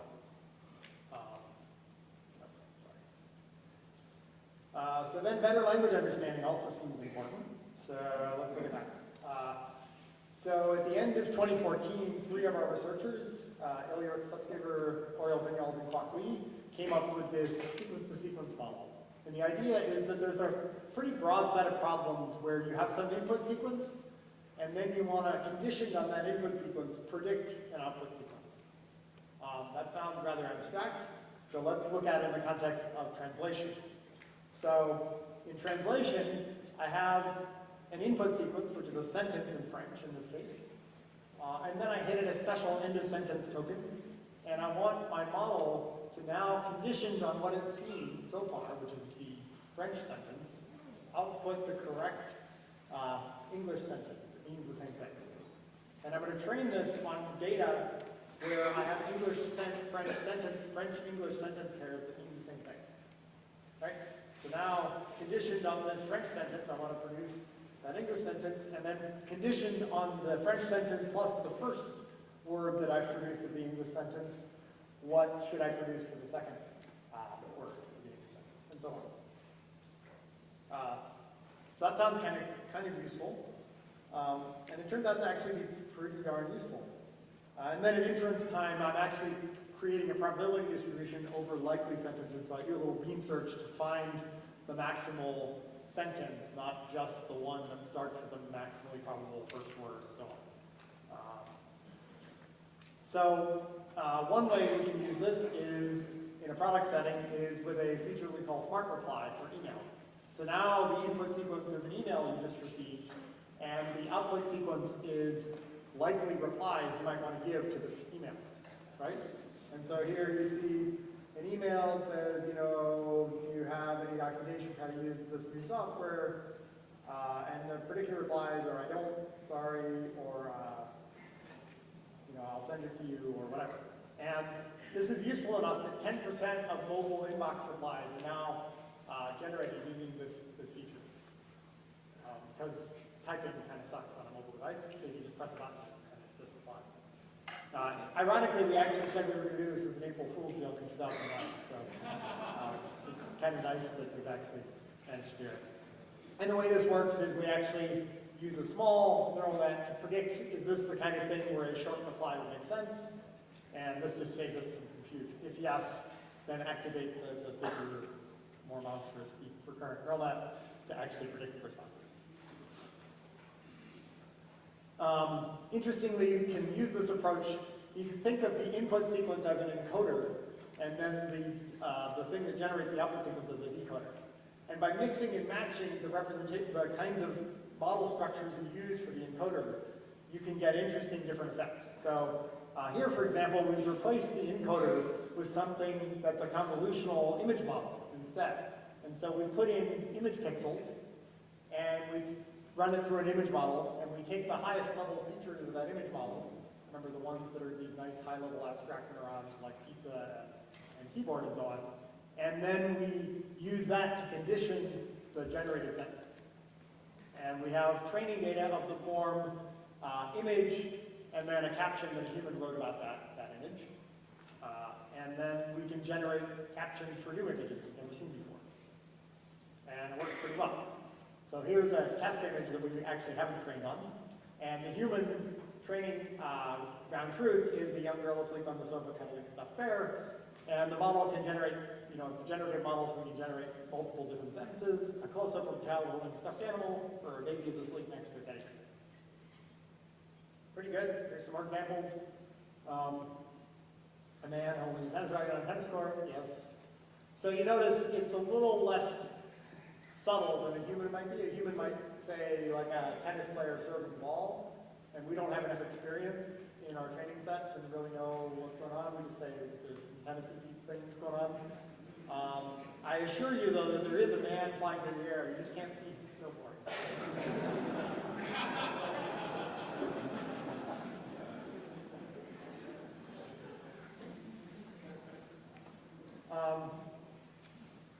So last year, we actually had a pretty big collaboration to apply the sequence-to-sequence model to the real production Google Translate system.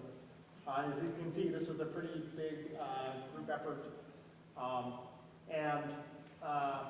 The interesting thing about the production system is that it's sort of this very large-scale system that's had a decade of work or more invested in it, and it's a statistical-based, phrase-based translation system. So it has several different sub-pieces that tackle different sub-problems in the translation problem. And there's an alignment model that predicts how words in English and French sentence might align, and then there's a target language model that predicts what are the likely 5-word sequences in French, so that you don't translate Minister of Agriculture as priest of farming or something.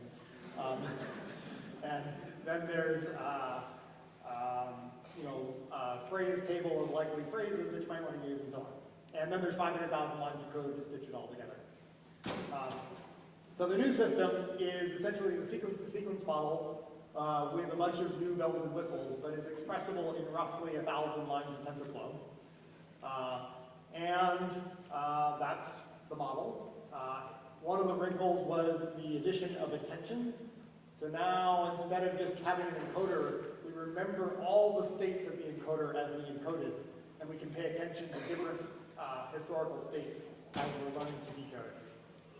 So that's an important thing. It's a very deep LSTM, so we have 8 layers of processing for every input token. But other than that, that's one copy, so that runs on one machine with 8 GPUs. We scale it up by having many copies of those. So we were using, setups that were 100 to 200 GPU cards per language pair we're training on. But the good news is it works really well. So the blue here is the old phrase-based translation system, 500,000 lines of code, and the y-axis is assessment of translation quality by humans, rated on a scale from 0 to 6. And for different language pairs. And the green here is the neural machine translation system, which you can see a pretty big quality jump, essentially closing the gap between that. And then the yellow is translations generated by bilingual humans assessed by other humans. And so you see for some language pairs, like English-Spanish, we're close to that level of quality. whereas before the old system was considerably below that. And we think that's pretty cool, and it's also a simpler system. You're just learning from data with a 1,000-line TensorFlow setup, rather than having this much more complicated 500,000-line thing. Another thing we did was we didn't want to train a separate model for every language pair, so now we started working on essentially multitask training, where we train for many language pairs in the same model. And the interesting thing here is we trained, when the image is blue, we trained on those kinds of pairs. So English to Korean and Japanese, we had training data where we showed English-Japanese data and English-Korean data, and vice versa. But we never showed it Japanese-Korean data and Korean-Japanese data. And it turns out that the representation this system is building is at a high enough level that it can do a serviceable job of translating between Korean and Japanese, even though it's never seen input-output pairs of those languages, which is pretty cool. So something interesting is going on in the representation that we're building for these encoders. So now I'm going to very quickly run through some areas that I think are interesting and are kind of active areas of research in our group. So one is, I think we need bigger models with many more parameters, but we want to sparsely activate them. So that really, if you think about humans, I have a part of my brain that's good at detecting garbage trucks in my visual system, but that's not active most of the time, right? Only when there's scenery that might imply there's garbage trucks that should be around. Should that be on? And we want the same principle here. So one of the things we've been working on is what we call a sparsely gated mixture of experts model. So think of these pink things as normal neural net layers, and this mixture of experts layer is really a collection of 2,000 different experts. And you can just think of them as a matrix. 2,000 experts sounds better than 2,000 matrices. And we learn a gating function. So for every example, we're going to learn which experts are most applicable for this. And we're going to only activate maybe one or maybe two. And if we activate two, that actually gives us a signal about which expert actually was better for that particular input. So we can learn the gating function as well, the routing function. And so now think of this as a really big model with a lot of parameters, and we learn pathways through that model for different examples. And every example might pick a different pathway. So how well does this work? Well, if you look at the machine translation model on the bottom, without the mixture of experts, it gets a test blue score of 35.56. Higher is better. And has a computation per word, which you see there, 214 million operations per word, with a total number of parameters of 250 million or so. And it takes 6 days on 96 GPUs to get to that level of accuracy. So the mixture of experts approach is basically the same model with 2,048 experts. And what you see is there's way more parameters in this model, 8 billion parameters. But the computation per word is only 100 million operations per word. So we have way less compute per word. That allows us to use just a day of training on 64 GPUs in order to get the higher accuracy. So except for the parameters, like everything else is hugely better. It trains in 1/6 of the time on 2/3 of the hardware and uses half the compute per word and gets better accuracy.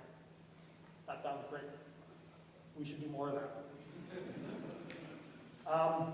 Another thing we're really excited about is automated machine learning, learning to learn. So I'll give you a quick overview of some of that. Currently, the way you solve a machine learning problem is you have some data, you have some compute resources, and you throw a machine learning expert into the mix, and you stir it all together, and you get a solution, hopefully.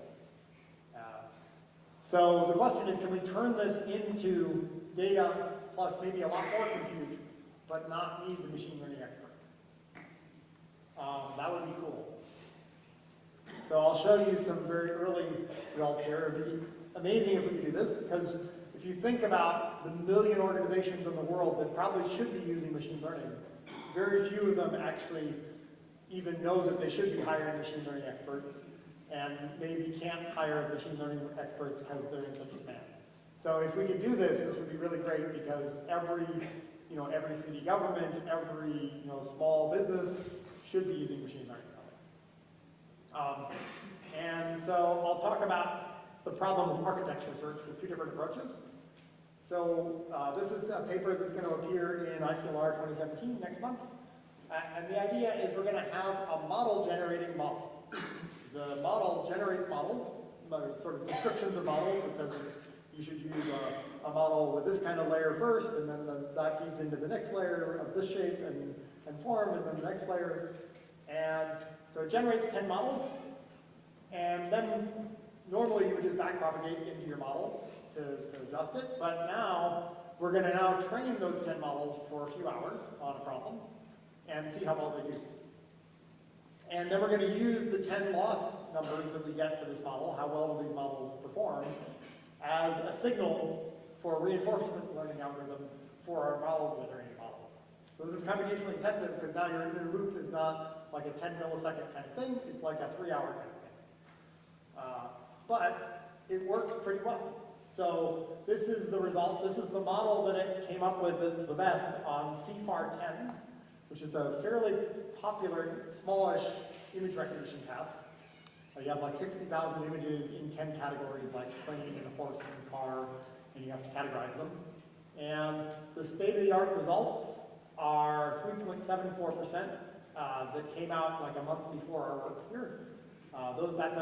Everything else on this chart is like a hand-generated architecture that machine learning experts have had a hand in designing. And the 4 bottom lines at the bottom there are essentially no architectural knowledge other than it should use this many layers. And we get 3.84% error there. And we came up with that architecture. We probably would not have expected a human to come up with that, I'm guessing. We've also applied this to language modeling tasks. And the traditional thing that we use in a language modeling task is an LSTM cell, which has an internal structure that looks like that. We just gave the architecture search problem the raw primitives and said, please combine them together however you think makes sense. And it came up with that cell there. And that actually gets considerably better, about 4 perplexity points better, lower is better on this metric than the state-of-the-art result. Without any knowledge of architecture, other than just trying stuff. We also have been exploring evolutionary algorithms for this approach, for this problem. And so here, the idea is we have a DNA which describes a model architecture. There's a model, and we want to evolve the model structure, and we want to train the model. So now we have trained weights, and that gives us a fitness of how good is that model architecture plus the training process at doing this.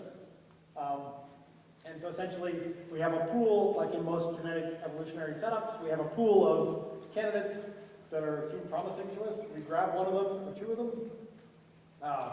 We kill the one that seems the worst, and we mutate the other one in some set of mutations, and then we train it, and we have lots of workers doing this at once. And so picks 2 at random, kills the worst, and copy mutates the best, and that sort of updates our pool of candidates. And we initialize the linear models. So here we're making even less assumptions about the structure of the right answer.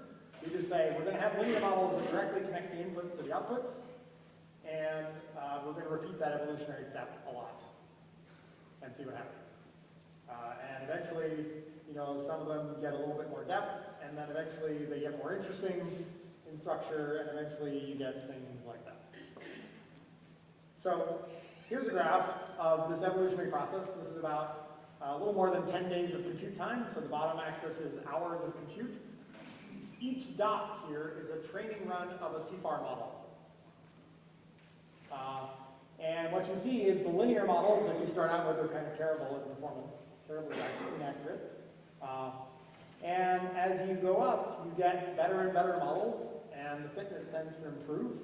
And there's kind of the model that it came up with. And this is kind of the evolutionary heritage of that good model for a few different points.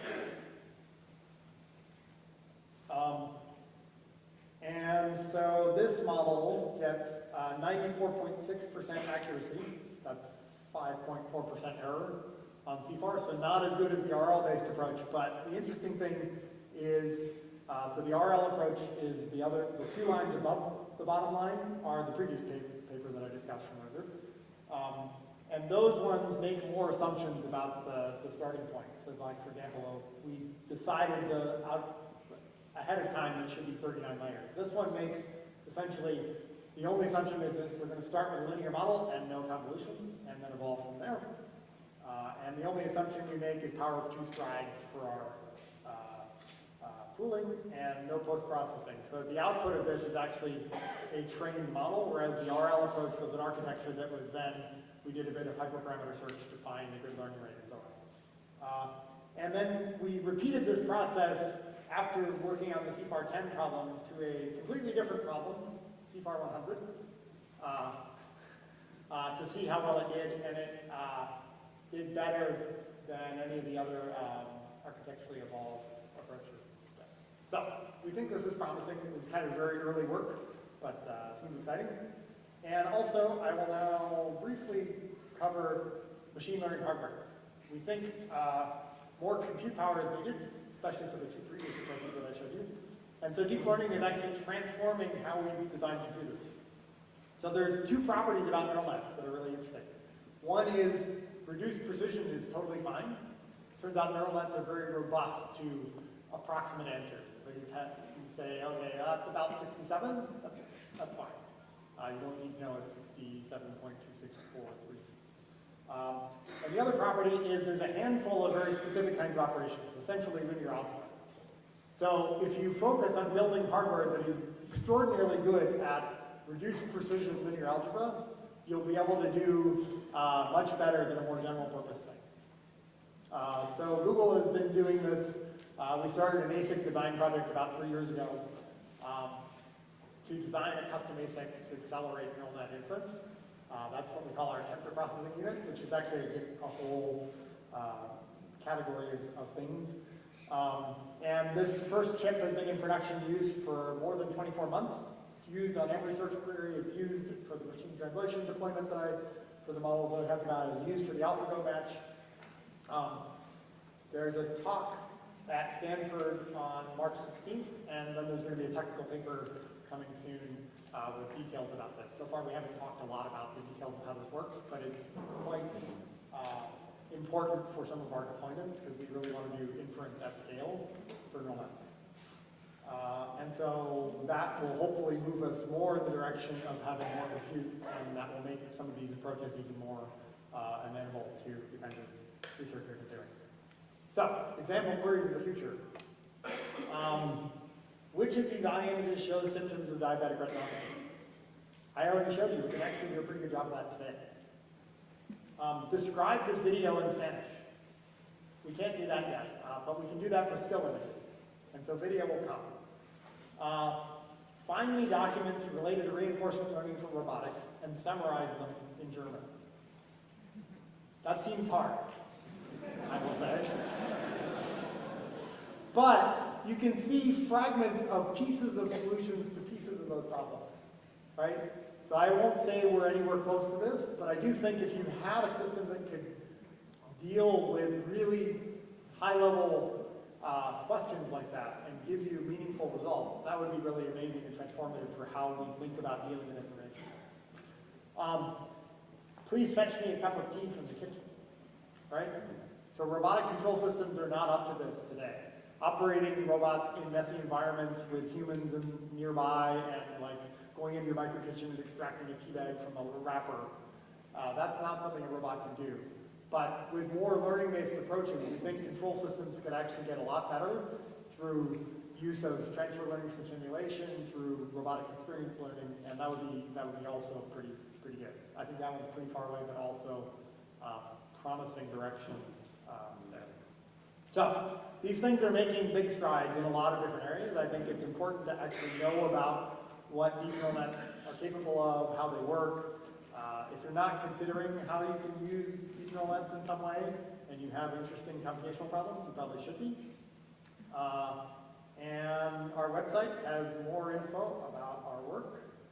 In particular, the More Papers button, or g.co/brain/papers, has 130 papers that our group has published over the last few years. I'd encourage you to look at that. And we have lots of different kinds of roles in our group. So, thank you.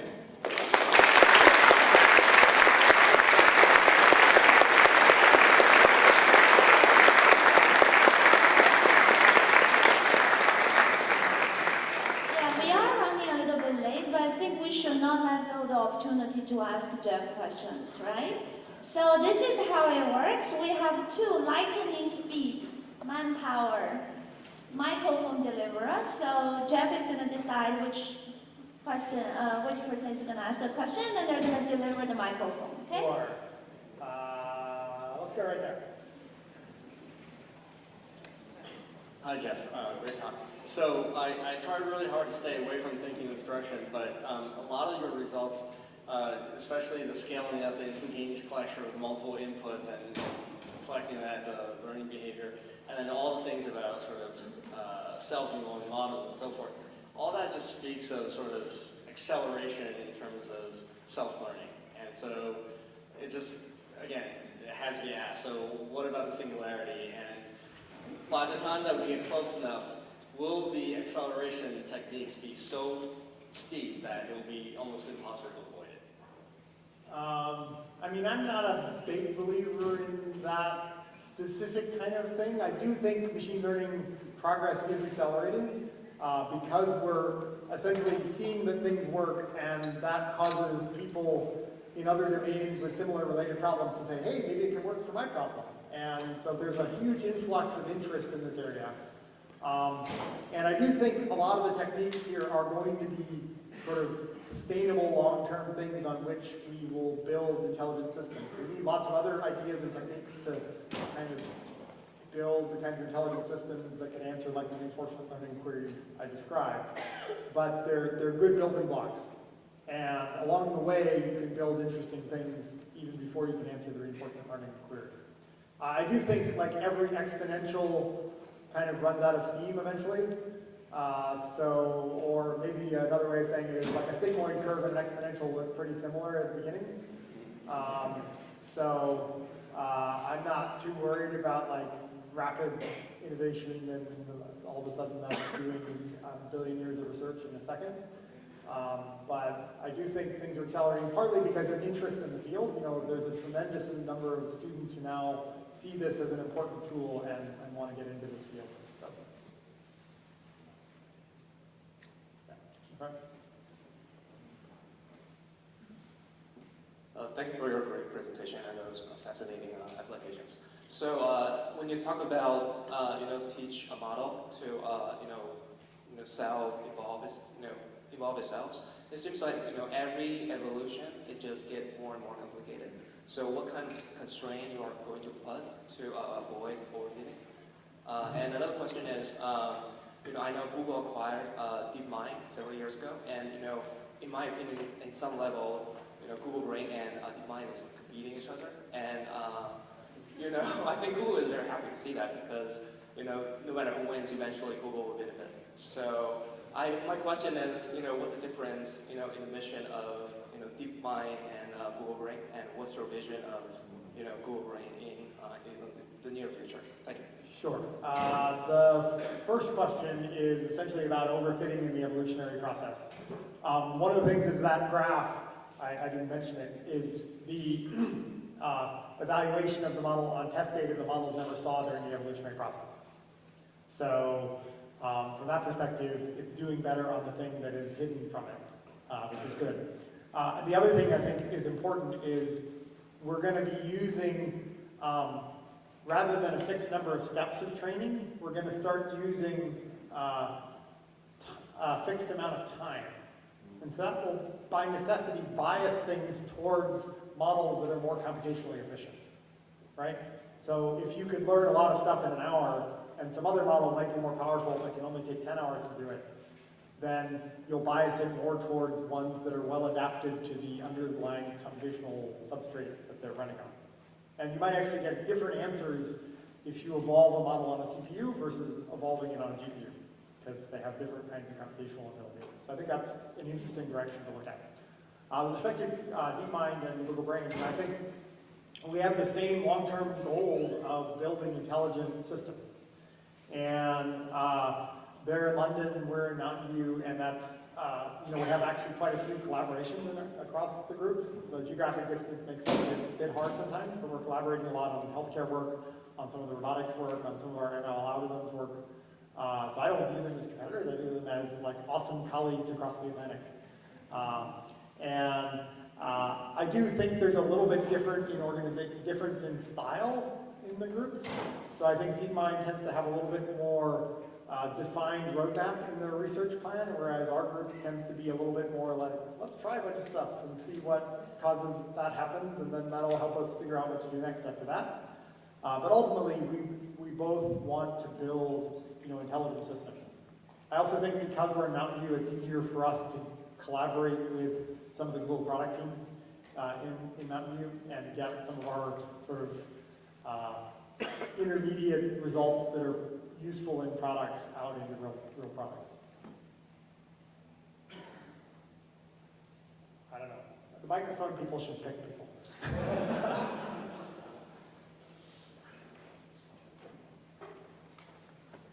So it sounds like kind of a crazy question, but so following that curve, is there a potential that we could run out of data and just not, like, these models need so much data that we can't produce it fast enough? And then I think you also touched on something of maybe simulating the initial sort of stimuli data to train the models.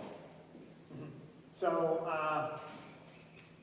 I realized today, as I was chatting with people in my meetings today, that I should have put in another slide, which is how I see the last few different research projects I showed fitting together. So, mea culpa. So the way I view things is right now we tend to train a separate machine learning model for every problem. And occasionally we might use transfer learning for that problem where we find another model that's kind of already trained on some other data and try to make it work for this problem. But ultimately what we really want is a single model that does many different things, right? Because you don't want transfer learning to be something that a human has to think about and find the right checkpoint file and fire up an Emacs editor to say where is that checkpoint file and then start the process. You want that to be something that happens all the time in the process of learning to do lots of different tasks. And you want to build kind of a model where you have a large number of parameters. So think of the mixture of experts model that I showed you, which was trained on a particular task, language translation.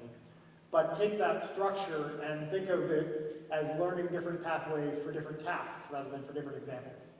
And so now you have shared pieces of the model that learn to do different tasks, and some of the pathways are shared across different tasks.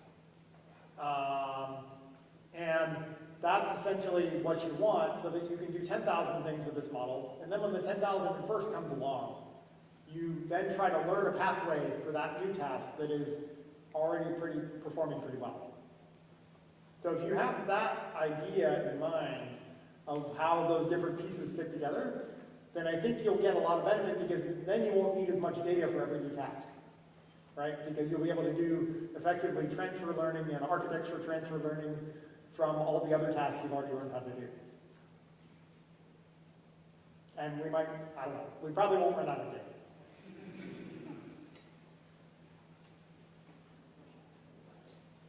I got a student giving me the microphone. Awesome. The system is rigged. The system is rigged. I would like to ask you something about adversarial machine learning. So what if somebody knows what you're learning or from what data set you learned something and want to sort of tweak its own sample so that it is categorized, classified the wrong way? What are the preventive mechanisms that you can think about to prevent something like that? Yeah, I mean, this is a difficult problem, and essentially the problem lies in the fact that these models are very good at classification accuracy on the manifold of data they've been exposed to. And so an adversarial example is essentially an image that looks to a human as the same image as a real image, but has imperceptible changes applied to some of the pixels. And with that, you can actually jump way off that manifold just because the values of the pixels are such that you end up being very far away from the data you trained on. And now all of a sudden you can see a picture of a car and say that's an ostrich, right? And even though to a human that totally looks like a car. It's like an optical illusion, but neural nets are much dumber than humans and not as sophisticated, so it's easier to fool them, and you can fool them in sort of catastrophic ways. So I think it's a really important area of research. There's some techniques that seem to improve robustness against adversarial examples, so actually training on adversarial examples improves your robustness to adversarial examples. I just heard on Saturday about a technique where you can have adversarial training examples inserted in your training data set that can cause inference of an unrelated image to have adversarial properties, which is yet another kind of like funky weirdness that is something to worry about in these kinds of models. And so I think there's a whole collection of work in the area of AI safety, in privacy for models, another problem is if someone has access, even in a black box way, to your model, they can create a model, assuming they can run lots of queries through it, that is close in accuracy to your original model, which, if you invested a lot in creating your original model, is not a great state of affairs. So I think there's lots of interesting problems of how can you prevent that, how can you prevent be more robust adversarial examples. Definitely an active area of research.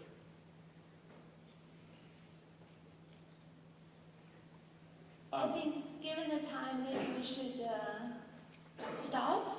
And don't worry, because Jeff is going to hang out outside for a little bit more. So if you have more questions, definitely come to talk to him. And before we let him go, our department want to thank him for spending his time coming to visit us and sharing with us about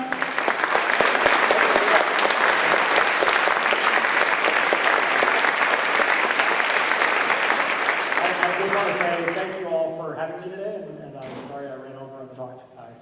I have this tendency to cram too many things in the talk. There's so many interesting things to talk about, and thank you for hosting me. Thank you for coming.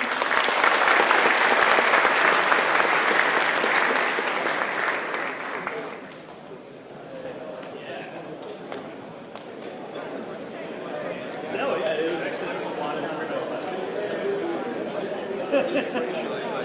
the things that are really working. The first question that come up. This guy is doing like building TensorFlow applications. He's not like